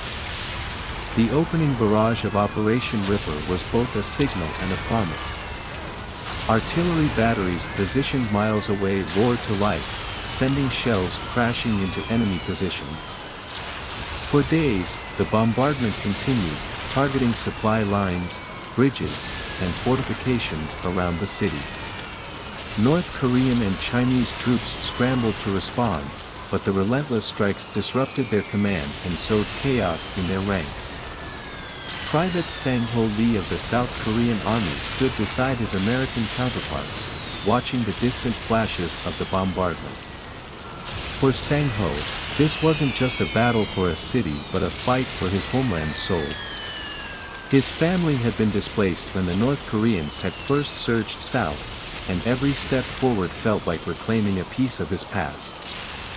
His thoughts drifted to his younger sister, whom he hadn't seen in years, and he gripped his rifle tightly. On the enemy side, Lieutenant Zhang Wei of the Chinese People's Volunteer Army watched the incoming shells with a mixture of awe and dread. His men were weary, having fought continuously for months. Morale was low, and supplies were dwindling. Zhang knew they couldn't hold out forever, but retreating was not an option. The orders from Beijing were clear: defend Seoul at all costs. As the sun rose on the second day, the ground assault began. UN forces moved in coordinated waves, supported by tanks and air cover. The soldiers advanced cautiously, wary of mines and ambushes. The first clashes were brutal, with machine gun fire cutting through the ranks and mortars raining down from hidden positions. But the UN troops pressed on, determined to break through the defenses and pave the way to Seoul. The road to Seoul ran through a series of defensive lines, each named after cities in the United States. The first major obstacle was the Albany Line, a fortified stretch bristling with bunkers and barbed wire. It was here that the North Koreans had dug in, turning every inch of the terrain into a deadly maze. For the UN forces, breaking through the Albany Line was critical to maintaining momentum. Lieutenant Rachel Morgan, a field nurse attached to the UN forces, prepared her makeshift clinic for the influx of casualties. The steady advance came at a heavy cost, with wounded soldiers arriving by the dozen. Rachel worked tirelessly, her hands steadied despite the chaos. She treated injuries, reassured terrified men, and wrote letters for those who feared they wouldn't make it home. The horrors of war had hardened her resolve, but she never let herself forget the humanity of those she cared for. The assault on the Albany line began with a coordinated airstrike, followed by waves of infantry supported by tanks.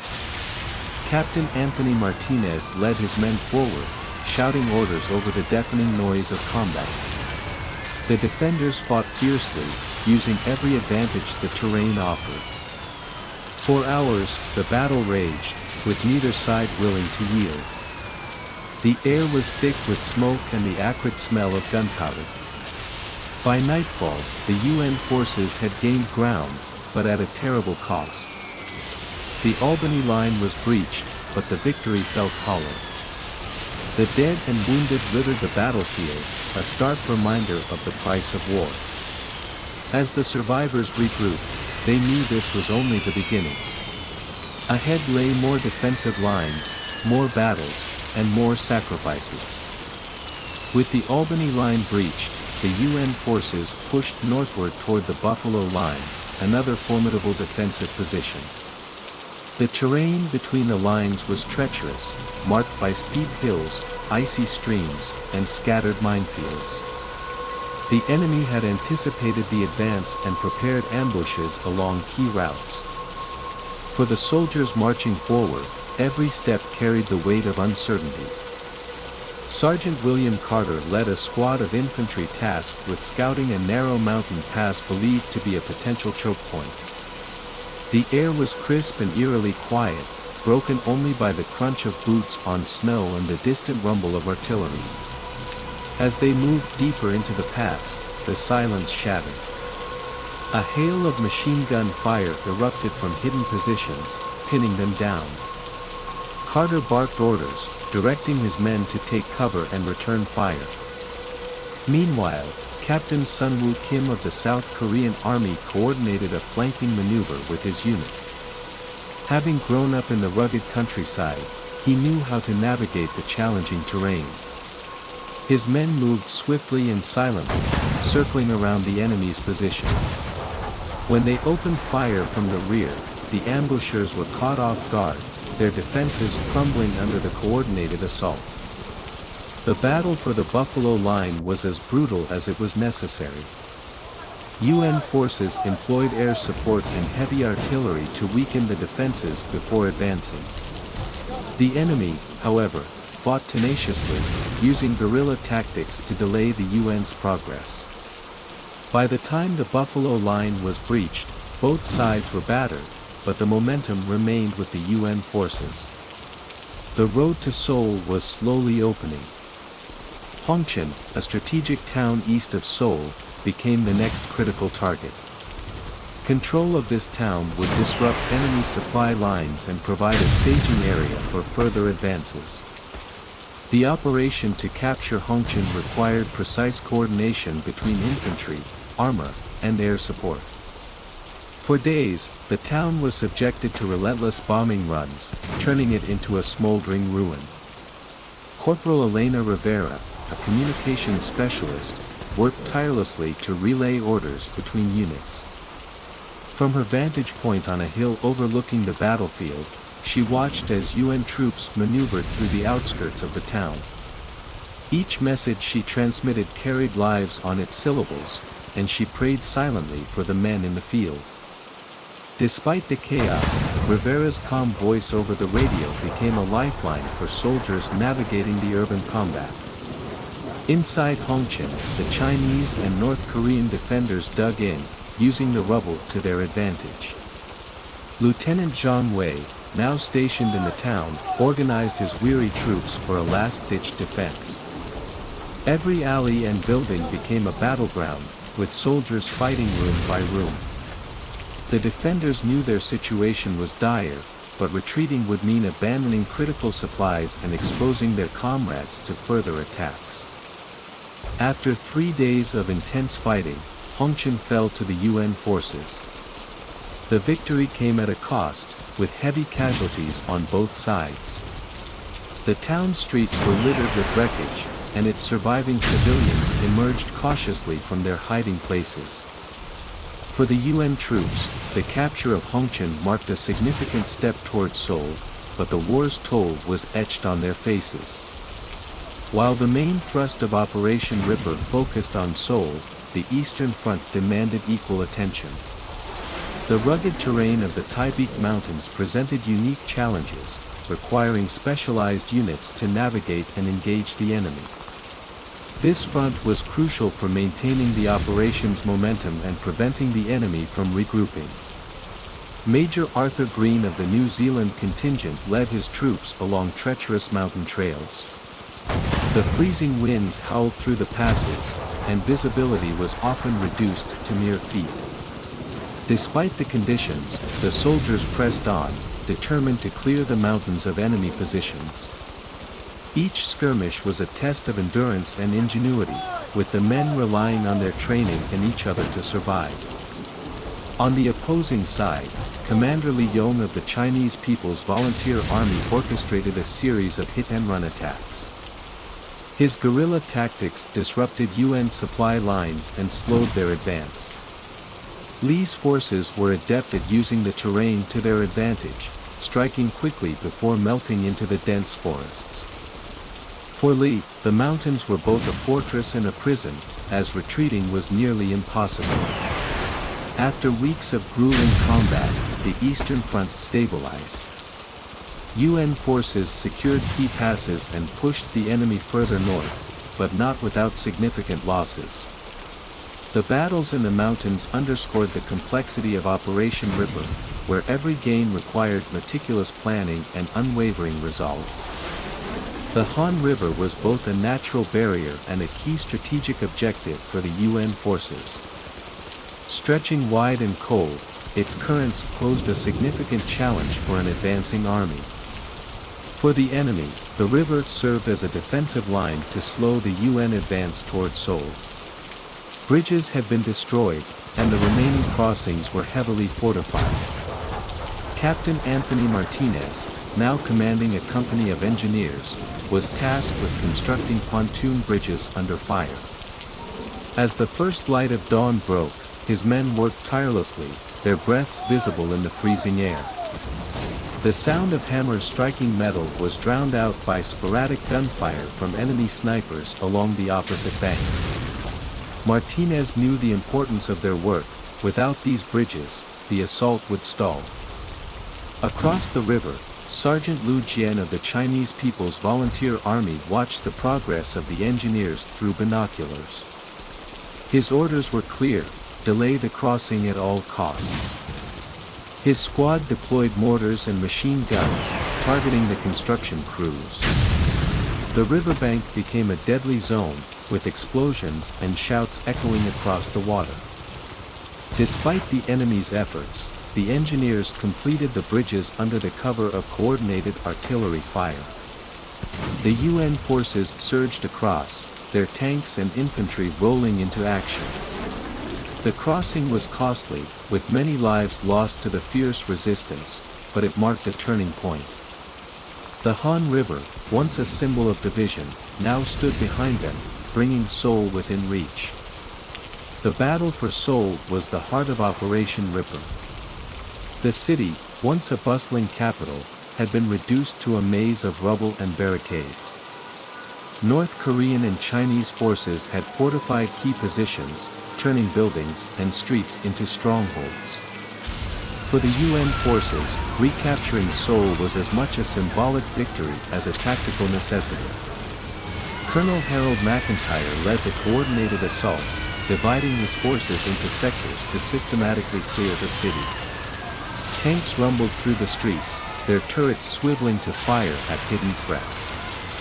Infantry squads moved cautiously, clearing each building one by one.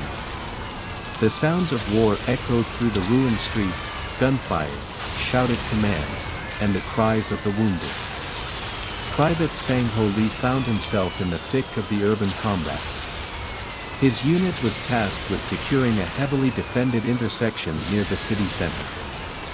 The battle was brutal, with grenades and machine gun fire creating a deadly cacophony. Sang Ho moved from cover to cover, his heart pounding as he fired at enemy positions. Each step forward felt like an eternity, but retreat was not an option.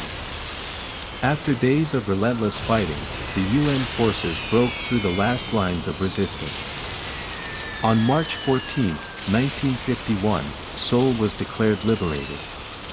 Soldiers raised flags over key buildings, and the city's exhausted civilians emerged from hiding. For the troops, the victory was bittersweet. The sight of the devastated city served as a stark reminder of the war's cost.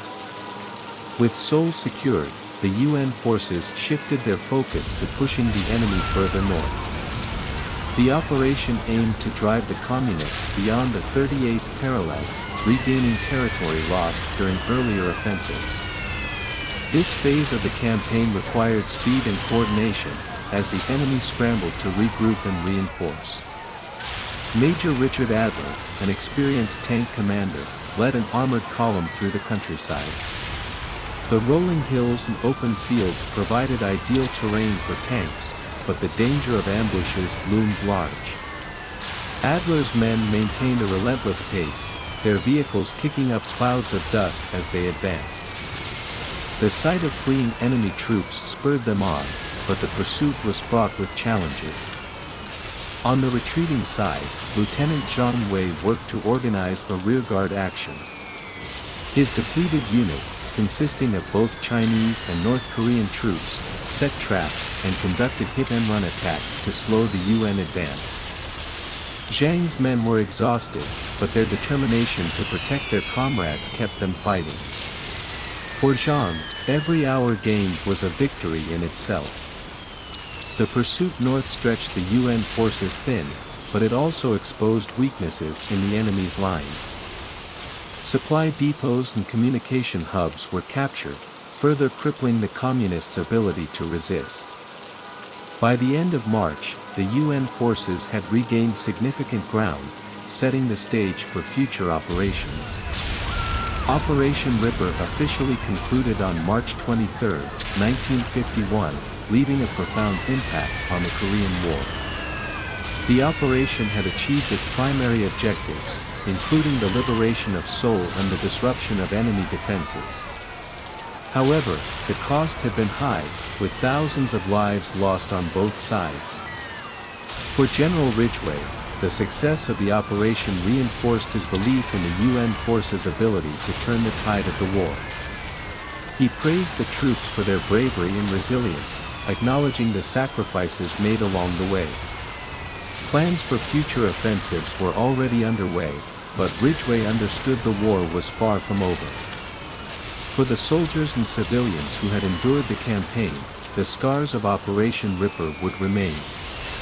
Seoul, though liberated, bore the weight of destruction and loss. Families were reunited, but many mourned the absence of loved ones. The war had shifted once more, but its shadow continued to loom over the Korean peninsula. The story of Operation Big Switch. The Korean peninsula in the early 1950s was a land of shattered tranquility. Once a nation of mountains and rivers that sang through the valleys, Korea had become a crucible of geopolitical conflict. The Cold War's icy grasp reached its zenith here, as ideologies clashed in a bloody and unrelenting conflict. For 3 long years, the Korean War consumed the land, dragging millions into its maw. But amidst the chaos of battles and strategies, one quieter chapter emerged, one centered on the lives of men who had endured the unthinkable. As the summer of 1953 approached, whispers of peace began to ripple through the military camps and trenches. A ceasefire agreement loomed on the horizon, bringing an end to the violence but not to the scars it left behind. Central to this agreement was the fate of thousands of prisoners of war, held in captivity by both sides. This was the stage for Operation Big Switch, a moment in history that would intertwine lives and destinies in a harrowing tale of survival, humanity, and hope. The village of Panmunjom stood silent, its paths worn by generations of farmers but now scarred by military boots. The armistice agreement was near, and the air buzzed with tension. At the heart of this agreement was a contentious issue, the return of prisoners of war. Both sides had fought hard to protect their ideals, and now they had to reckon with the human cost of their convictions. In the quiet corridors of Camp 1 on Koj Island, Private First Class Alan Parker stared out of his barracks. Captured during the disastrous retreat from Unsan in 1950, Alan had spent nearly 3 years as a prisoner in the north. The cruelty of his captors was etched into his memory, but so too was the camaraderie he had found with his fellow prisoners. Alan knew he was fortunate. Not all had survived the brutal winters and endless interrogations. Meanwhile, on the northern side of the 38th parallel, Sergeant Kim Min-soo waited for news in a different kind of captivity. A loyal soldier of the Korean People's Army, he had been taken during the Battle of Incheon. The United Nations command held him now, but his treatment had been a far cry from what Alan had endured. For Kim, the prospect of going home brought not just relief but also a gnawing fear. Would his loyalty be questioned? Would his family still be alive? As preparations for the exchange began, military officials on both sides worked tirelessly to catalog and transport the prisoners. The operation, codenamed Big Switch, would see tens of thousands repatriated or relocated to neutral territories. Among them were not just soldiers but also civilians caught in the crossfire, their stories often forgotten amidst the larger narratives of war. The first convoy was set to depart at dawn, a collection of trucks filled with weary, hollow-eyed men. The road ahead was fraught with uncertainty. Some prisoners would return to families and homes forever changed by war. Others faced the grim reality of being disowned or imprisoned by their own governments. For Alan and Kim, their fates would soon be decided, but their paths remained shadowed by the war that had shaped their lives. The agreement was signed on July 27, 1953, marking the official end of hostilities. Yet, for many, the war was far from over. Operation Big Switch was set to begin immediately, the culmination of months of grueling negotiations at Panmunjom. As the ink dried on the armistice, military convoys on both sides scrambled to execute one of the largest prisoner exchanges in history. At Camp 1 on Koj Island, UN forces prepared lists of North Korean and Chinese prisoners who had chosen repatriation. The process was meticulous and exhausting. Military officers, accompanied by interpreters, moved through the camps, explaining the prisoners' choices: return to their homeland, remain in South Korea, or resettle in a neutral country. The choices, however, came with risks. For some, returning meant facing accusations of betrayal; for others, remaining meant a life forever separated from their families. Sergeant Kim Min-soo sat in the crowded barracks, the air thick with sweat and unease. His comrades whispered about their choices, some desperate to return home, others fearful of what awaited them. Kim was silent, his thoughts heavy. His loyalty to his country was unwavering, but he had heard of returning prisoners being branded as traitors, interrogated, and sent to labor camps. The thought chilled him, but the alternative, living among strangers in the South, was unthinkable. On the other side of the operation, Alan Parker watched the preparations with a mix of hope and apprehension. The first American prisoners to be repatriated were being readied for transport. Alan thought of his parents in Ohio, who had no idea if he was alive or dead. The thought of seeing them again filled him with emotion, but a part of him was afraid. He had changed in ways he didn't fully understand, his months of captivity forging a deep scar on his psyche. As the first trucks began to roll out, both Kim and Alan prepared for the next phase of their journeys. The process was orderly but slow, each name and face checked against meticulous records. For some prisoners, it was a moment of relief. For others, it was the beginning of a new ordeal. The exchanges were set to take place near the infamous demilitarized zone, a strip of land that had become a no-man's land. Neutral observers from nations like Sweden and Switzerland oversaw the process, ensuring both sides adhered to the agreement. The logistics were staggering. Thousands of prisoners were moved each day, their transportation coordinated down to the smallest detail. Alan and the first group of repatriated Americans arrived at Freedom Village, a small compound built just south of the DMZ. The place was a hive of activity, with military doctors, Red Cross volunteers, and journalists bustling about. The American prisoners were subjected to thorough medical examinations. Some had lost limbs, others bore the scars of malnutrition and disease. Alan himself was gaunt but otherwise healthy, his resilience a testament to the strength of the human spirit. Across the border, Kim and his comrades arrived at Kaesong, a staging ground for repatriated North Koreans. The atmosphere was tense. Military officers awaited them, pens poised over clipboards. Each man was interrogated, his answers meticulously recorded. Kim answered the questions with care, keeping his responses loyal but measured. He sensed that the war for him was far from over, it had simply taken a different form. The neutral zone itself became a stage for contrasting narratives. Propaganda flew from both sides, with each claiming moral victory. In the south, newspapers heralded the return of heroes. In the north, the focus was on the steadfast loyalty of returning soldiers. Yet, amidst the noise, the prisoners themselves grappled with their own stories, their own truths. The days turned into weeks as the operation unfolded. By the end of the first week, thousands had been exchanged. For the prisoners, the journey to freedom, or to uncertainty, was both physical and emotional. Many broke down in tears as they crossed the lines, some weeping with joy, others with despair.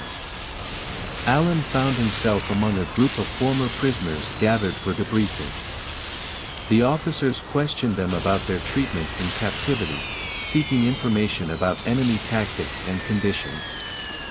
Alan's mind drifted as he answered, his thoughts returning to the friends he had lost and the ones who had survived alongside him. He wondered if he would ever truly leave this war behind. Kim, too, found himself in a holding pattern. Though he had been repatriated, he and his comrades were confined to a barracks where they awaited further processing. The whispers about labor camps and re-education programs grew louder, but Kim held on to hope. His loyalty was unquestionable, and he trusted that it would be enough to shield him from suspicion.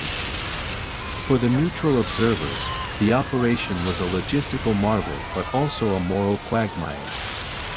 They watched as prisoners hesitated at the border, some refusing to cross.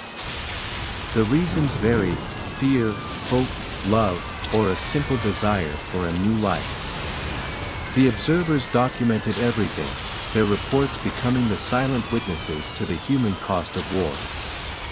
As the sun rose over the demilitarized zone, the first wave of prisoners began their journey home. Trucks rumbled down dusty roads, carrying weary men whose eyes betrayed a mixture of hope and trepidation. Soldiers stood at checkpoints, their rifles slung loosely as they watched the convoy pass.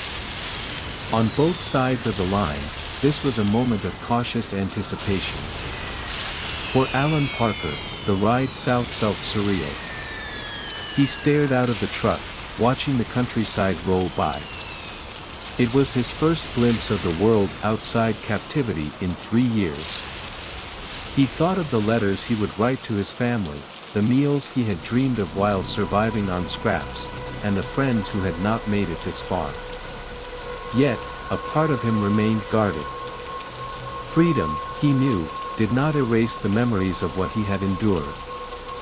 On the northern side, Kim Min-soo's journey took him in the opposite direction. His convoy moved toward Kaesong, where a massive reception ceremony awaited the returning soldiers. Banners hung from trees, bearing slogans extolling loyalty in sacrifice. But for Kim, the spectacle felt hollow. He had survived the war, but he wasn't sure what kind of life awaited him now. The war had forged him into a soldier, but peace would demand something different. The first wave of exchanges went smoothly, much to the relief of the neutral observers overseeing the process. Doctors and Red Cross volunteers worked tirelessly, ensuring that the returning prisoners received immediate care. Many were treated for malnutrition and injuries, their bodies bearing the marks of years in captivity. Despite the efficiency of the operation, everyone knew that the true battle for these men's lives was just beginning. Freedom Village, located near the southern border of the demilitarized zone, became the focal point of the prisoner exchanges for UN forces. The compound was a flurry of activity. Rows of tents housed medical staff, Red Cross workers, and military personnel.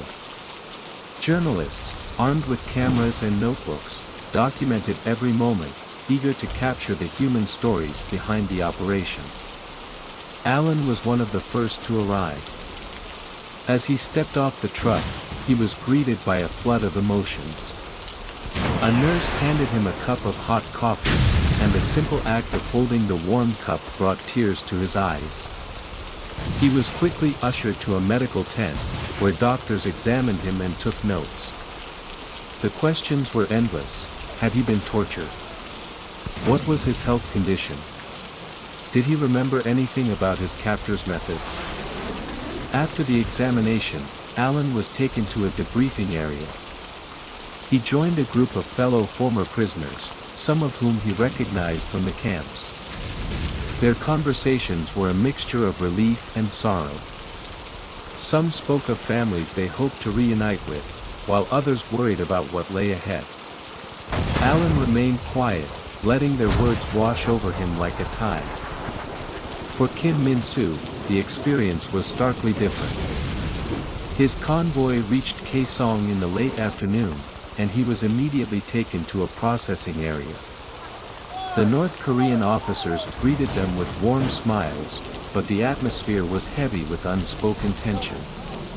Each returning prisoner was interrogated, their loyalty questioned even as they were welcomed back. Kim answered the questions as truthfully as he could, his responses measured and cautious. As Operation Big Switch entered its second week, the flow of prisoners increased. Every day, hundreds crossed the line that divided the Korean peninsula.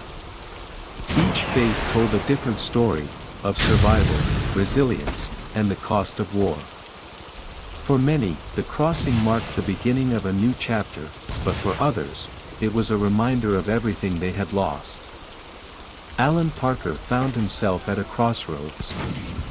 After weeks of medical care and debriefings, he was told he would soon be flown home. The news should have brought joy, but Alan felt an unexpected sense of unease. He had spent years dreaming of home, yet the thought of returning to a world that had moved on without him was daunting. The war had changed him, and he wasn't sure if he could find his place in the life he had left behind. Kim Min-soo faced a different kind of crossroads. He had been cleared to return to his village, but not before enduring hours of lectures about loyalty and sacrifice. The officers made it clear that any signs of disloyalty would not be tolerated. As Kim prepared to leave, he thought of his family. Would they recognize him? Would they even still be there? The war had taken so much from him, and he feared what more it might demand. Meanwhile, the neutral observers continued their work, documenting the operation with precision. They recorded the numbers, the names, the faces, ensuring that history would remember this moment. But they also witnessed the unspoken pain of the prisoners, men caught between two worlds, their identities fractured by the war.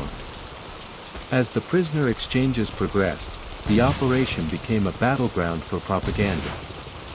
Both sides sought to portray themselves as the moral victors, using the returning prisoners as symbols of their respective ideologies. In the South, the newspapers were filled with stories of heroic soldiers who had endured unimaginable hardships. In the North, state-run media celebrated the loyalty of its returning sons, framing their survival as proof of the regime's strength. Alan became an unwitting participant in this narrative. Journalists flocked to Freedom Village, eager to interview the returned prisoners. Alan shared his story reluctantly, aware that his words would be used to shape public perception. He spoke of the hardships he had endured but avoided details that might sensationalize his experience. For him, the war was personal, not political. Kim Min-soo, too, found himself caught in the web of propaganda. His return was marked by a public ceremony, complete with speeches and banners. He stood among his comrades, his face a mask of calm as the officers praised their loyalty. Inside, however, Kim felt a growing sense of unease. The ceremony felt staged, a performance designed to obscure the harsher truths of their return. Despite the orchestrated narratives, the truth of Operation Big Switch could not be fully contained. The prisoners, with their scars and stories, stood as living reminders of the war's cost. Their voices, though filtered through the lens of propaganda, carried the weight of history. As the operation continued, the scale of the prisoner exchanges grew. By mid-August 1953, nearly 40,000 prisoners had been processed and repatriated. Among them were soldiers and civilians, men and women, each with a story shaped by the brutal conflict. The neutral observers stationed along the demilitarized zone worked tirelessly, documenting every aspect of the operation. Their reports, dry and methodical, became the silent witnesses to a deeply human drama. For Alan Parker, the days in Freedom Village were filled with debriefings and medical examinations. But in the quiet moments, when the camp lights dimmed, his thoughts drifted to the friends he had left behind in captivity. He remembered Sergeant Bill Travis, who had refused to collaborate with their captors, enduring endless beatings for his defiance. Bill's fate remained uncertain, and Alan carried the weight of survivors' guilt. In the North, Kim Min-soo's life followed a different trajectory. After days of interrogation and re-education lectures, he was allowed to return to his village. The journey home was bittersweet. He passed through towns he no longer recognized, their buildings reduced to rubble. When he finally reached his village, he found his home empty. His parents had died during the war, and his siblings were missing. Kim stood in the doorway of the house he had once called home, the silence around him heavy with loss. The operation's scale and efficiency were lauded by military officials, but the emotional toll on the prisoners was immeasurable. The neutral observers, while focused on their task, could not ignore the human cost of the exchanges. They saw men breaking down in tears as they crossed the line, their relief tempered by the uncertainty of what lay ahead. They documented everything, knowing that their reports would serve as a testament to this moment in history. Not every prisoner was willing to return home. For some, the thought of crossing the border was fraught with fear and uncertainty. These men, known as non-repatriates, refused to return to their countries of origin, choosing instead to stay in neutral territory or seek asylum elsewhere. Their decisions added a layer of complexity to Operation Big Switch, forcing military officials and neutral observers to navigate uncharted territory. One such prisoner was Corporal Huang Wei, a Chinese soldier who had been captured during the Battle of Chosin Reservoir. Huang had endured years of captivity but now faced an even greater dilemma. Returning to China meant risking retribution for having been captured, a fate that many soldiers feared. Instead, Kwon chose to remain in South Korea, a decision that would isolate him from his family forever. Alan Parker witnessed some of these refusals during his time in Freedom Village. He saw men breaking down at the border, their fear of returning overwhelming their desire to go home. The neutral observers handled these cases with care, documenting the prisoners' decisions and ensuring they were respected. But the sight of men so broken by war left a deep impression on Alan, a reminder of the choices that no one should have to make. In the North, the situation was no different. Some North Korean prisoners refused repatriation, fearing punishment from their government. These men were branded as traitors and disowned by their families. For Kim Min-soo, their decisions were incomprehensible.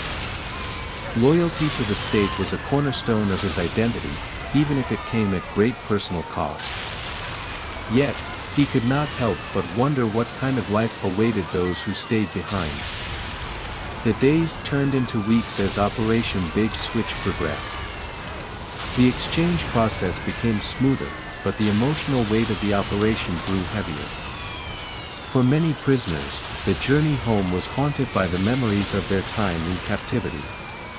They carried the scars of war not only on their bodies but also in their hearts.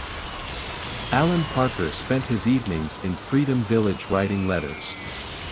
He wrote to his parents, describing his experiences in broad strokes, careful not to worry them with details.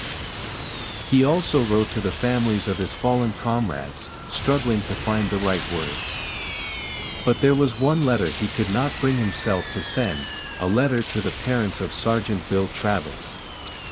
Alan had promised Bill that he would deliver his last message if he made it home, but the weight of that promise was too much to bear. In the North, Kim Min-soo found himself grappling with a similar burden. His return to his village had brought more questions than answers. He wrote to the party officials, requesting information about his missing siblings, but the responses were vague and unhelpful. Kim also wrote to the families of his fallen comrades, fulfilling a duty he felt he owed to them. Yet, like Alan, there was one letter he could not send, a letter to the family of his best friend, who had died in his arms during the retreat from Seoul. The letters, written but unsent, became symbols of the unspoken grief carried by the prisoners. They were reminders of the war's lasting impact, even as the world moved on. Operation Big Switch was about more than repatriation, it was about reckoning with the human cost of war. By late August, Operation Big Switch was nearing its conclusion. The final convoys prepared to depart, carrying the last of the prisoners across the border. The atmosphere in the camps was a mix of relief and apprehension. For the prisoners, the end of the operation marked the beginning of a new chapter, one filled with both hope and uncertainty. Alan Parker was among the last group of American prisoners to leave Freedom Village. As he boarded the truck, he looked around one final time, taking in the faces of the men he had shared this journey with. Some had become like brothers to him, their bonds forged in the crucible of captivity. As the convoy rolled toward the airfield, Alan felt a sense of closure but also a lingering question: what kind of life awaited him back home? Kim Min-soo watched the final convoys leave from his new post in Kaesong. After returning to his village, he had been reassigned to a military unit tasked with rebuilding the country. The work was grueling, but it gave him a sense of purpose. As he stood by the roadside, watching the trucks disappear into the distance, Kim thought of the men he had fought alongside, many of whom would never return. The war was over, but its echoes would remain for a lifetime. The operation officially ended on September 6, 1953. Over 75,000 prisoners have been exchanged, each carrying their own story of survival and sacrifice. For the neutral observers, it was a logistical success but also a sobering reminder of the war's human toll. Their reports would become part of the historical record, ensuring that the voices of the prisoners would not be forgotten. Operation Blue Hearts. The year is 1950, and the Korean peninsula is ablaze with conflict. North Korea's forces have swept southward, overwhelming defenses and leaving devastation in their wake. In the face of this rapid advance, desperate measures are planned to turn the tide. Among these is Operation Blue Hearts, a daring amphibious assault behind enemy lines, conceived in the tumultuous early days of the war.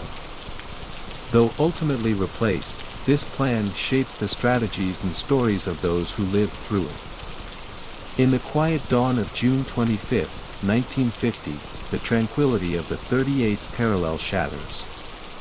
Columns of North Korean tanks and troops pour south, launching a surprise assault on the Republic of Korea. The conflict, long simmering, has exploded into full-scale war. Across the peninsula, chaos reigns as the United Nations hastily mobilizes to respond. For Private Kim Yong-hwan, stationed near Seoul, the thunder of artillery heralds an end to peace and the beginning of survival. His unit, overwhelmed by the relentless advance, is ordered to retreat. Miles away in Washington, D.C., General Douglas MacArthur, a seasoned tactician, considers the growing crisis. A bold idea emerges, an amphibious landing to strike at the heart of the enemy's advance. Simultaneously, in Tokyo, a young Marine named Jack Mitchell is briefed on a classified operation. Alongside his comrades, Jack prepares for a mission shrouded in secrecy but brimming with danger. The name Operation Blue Hearts lingers in their minds, evoking a mix of pride and trepidation. As the stage is set for this audacious plan, the stakes could not be higher. From the generals crafting strategies to the soldiers preparing for the unknown, each thread intertwines into a tapestry of war. But the question remains, can such an ambitious plan succeed against an enemy emboldened by early victories? In a war room filled with cigarette smoke and the sharp clatter of typewriters, the blueprint for Operation Blue Hearts takes shape. It is early July 1950, and South Korea's defenses are collapsing under the North Korean advance. With Seoul already fallen, United Nations Command seeks a bold maneuver to halt the enemy's momentum. General Douglas MacArthur proposes an audacious plan, an amphibious landing near Incheon, a location fraught with challenges. The narrow tidal flats and strong coastal defenses make it a risky target, but its proximity to Seoul presents a tantalizing opportunity. The operation's codename, Blue Hearts, reflects both the courage required and the cold precision of military strategy. In Okinawa, troops of the 1st Cavalry Division and Marine Regimental Combat Team, RCT, are hastily assembling. Among them is Sergeant Joe Ramirez, a seasoned veteran of World War II. The scars of past battles weigh heavily on him, but the sense of duty burns brighter. For Joe, this operation is not just a military mission, it is a chance to prevent another catastrophic loss. As reconnaissance missions are flown over the proposed landing site, reports come back mixed. The challenges are immense, but the potential payoff is undeniable. Yet, as the planners finalize their strategies, whispers of doubt circulate among the troops. Will it work? Some ask. Others respond with stoic resolve, knowing that failure is not an option. By mid-July, the situation on the ground worsens. North Korean forces continue their relentless push south, tightening the noose around the city of Busan. Meanwhile, the logistical complexities of Operation Blue Hearts grow. Supplies, transport ships, and coordination between Allied forces prove more challenging than anticipated. In Tokyo, General Walton Walker, commander of the 8th Army, voices his concerns. "We need reinforcements now, not weeks from now," he argues in a tense meeting. Despite the urgency, the scale of Blue Hearts demands time, a commodity they are rapidly losing. Private Kim Yong-hwan, now entrenched near Pohang, hears rumors of an impending counteroffensive. With each passing day, his unit digs deeper into defensive positions, bracing for an attack that could come at any moment. Yet, amidst the tension, a glimmer of hope emerges. The promise of Allied reinforcements rekindles spirits among South Korean forces. As the final decision looms, MacArthur pivots. He acknowledges the operational risks of Blue Hearts and shifts focus to a more ambitious plan, Operation Chromite. Though Blue Hearts was officially abandoned on July 10, 1950, its groundwork laid the foundation for the daring Incheon landing to come.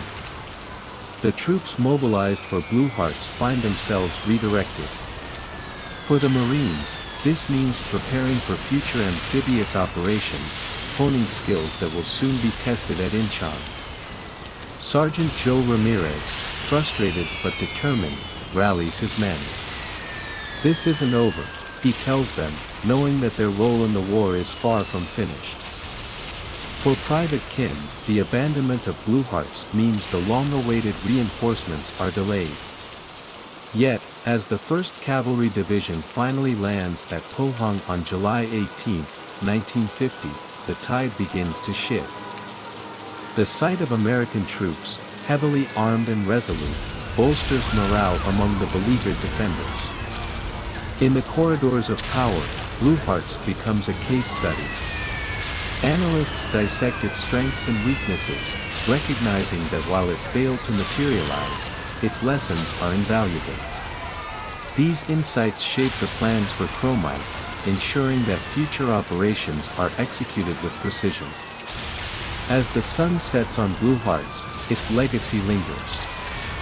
Though unrealized, the operation represents the resilience and ingenuity of a coalition determined to defend freedom. It is a story not of failure but of adaptation, a testament to the spirit of those who fought against overwhelming odds. The seeds of Operation Blue Hearts were sown in the earliest days of the Korean War, as U.S. and South Korean forces scrambled to contain the rapid North Korean advance. By July 1950, the North Korean People's Army had pushed past Seoul, leaving devastation in its wake. In response, General Douglas MacArthur and his staff sought an innovative approach to reclaim the initiative. Blue Hearts was conceived as a daring amphibious operation targeting Incheon, a port city critical to North Korea's supply lines. Incheon's geography, however, posed significant challenges. Its notorious tidal ranges, among the largest in the world, and its narrow, mudflat-laden channels made it a formidable target. Yet for MacArthur, the risks were outweighed by the potential for a decisive blow to the enemy's rear. In preparation, reconnaissance flights captured aerial images of Incheon's coastal defenses. Intelligence reports detailed minefields and fortified positions manned by determined North Korean troops. These obstacles only heightened the tension as planners debated whether the operation could succeed. For MacArthur, whose reputation rested on bold strategies, Blue Hearts symbolized a gamble worth taking. As planning intensified, messages were dispatched to key Allied units. The 1st Cavalry Division and the Marine Regimental Combat Team, RCT, were tasked with spearheading the assault. For the men preparing to embark on this mission, the codename Blue Hearts represented a mixture of resolve and trepidation.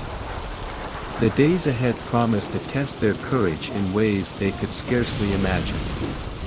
In the sprawling military camps of Okinawa, the soldiers of the 1st Cavalry Division gathered in anticipation. Each day brought fresh rumors about their destination and the scale of the operation. Among them, Private First Class Henry Hank Carter spent his time cleaning his rifle, a ritual that calmed his nerves. Hank, a farmer from Kansas, had never imagined he would fight on distant shores, let alone in a conflict as chaotic as Korea. Meanwhile, in Tokyo, the Marines of the RCT underwent rigorous amphibious assault drills.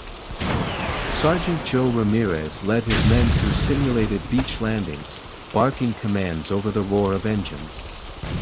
To his men, Joe was a stoic and experienced leader, but privately, he questioned whether their training could prepare them for the harsh realities of an amphibious assault against a fortified enemy. The tension extended to the highest levels of command. General Walton Walker, overseeing U.S. ground forces in Korea, expressed reservations about committing troops to such a risky endeavor. Supplies and reinforcements were already stretched thin, and the precarious situation near the Busan perimeter demanded immediate attention. Yet MacArthur remained steadfast, urging his staff to finalize the Blue Hearts plan. For those involved, the uncertainty was palpable. The soldiers, sailors, and airmen assigned to Blue Hearts understood the stakes. This operation could alter the course of the war, or end in disaster. As orders trickled down the chain of command, one thing became clear: the time for preparation was running out. As July progressed, the precarious state of the war forced a re-evaluation of priorities. The North Korean advance threatened to overrun the southern stronghold of Busan, leaving Allied forces no room for error. Reports of logistical challenges and the complexity of executing Blue Hearts grew louder, casting doubt on the operation's feasibility. In an urgent meeting on July 10, 1950, General MacArthur and his senior commanders made a pivotal decision. Blue Hearts would be abandoned. Instead, the focus shifted to reinforcing the Busan perimeter and preparing for a more audacious amphibious landing at Incheon under a new plan, Operation Chromite. The decision was a bitter pill for many who had invested weeks in planning and preparation. For the troops who had trained for Blue Hearts, the news was met with mixed emotions. While some felt relief at avoiding a risky operation, others, like Sergeant Ramirez, felt frustration at the uncertainty. "We trained for this," he told his men, "and we'll be ready for whatever comes next." For MacArthur, abandoning Blue Hearts was not a failure but a necessary pivot. The lessons learned from the operations planning were invaluable. They informed the strategies that would later be employed at Incheon, ensuring that the mistakes of the past would not be repeated. The cancellation of Operation Blue Hearts marked a turning point in the war's early days. Though the operation never materialized, its impact resonated. The challenges identified during its planning, logistical coordination, troop readiness, and the significance of timing, shaped the future of Allied operations in Korea. In Okinawa, soldiers and Marines continued their preparations, unaware of the role they would soon play in the war's most famous amphibious assault. For Private Hank Carter, the delay meant more time to hone his skills and bond with his unit. For Sergeant Ramirez, it was a chance to instill confidence in his men, reminding them that adaptability was key to survival. On the front lines in Korea, South Korean and American forces dug in, bolstered by the arrival of reinforcements. The knowledge that an amphibious landing, whether Blue Hearts or Chromite, was on the horizon gave them hope. It signaled that the United Nations command was not merely reacting to the North Korean advance but preparing to strike back. Though Operation Blue Hearts faded into obscurity, its legacy endured. It was a testament to the challenges of wartime decision-making and the resilience of those tasked with executing the impossible. In the larger tapestry of the Korean War, it was a vital thread, one that set the stage for the victories and sacrifices yet to come.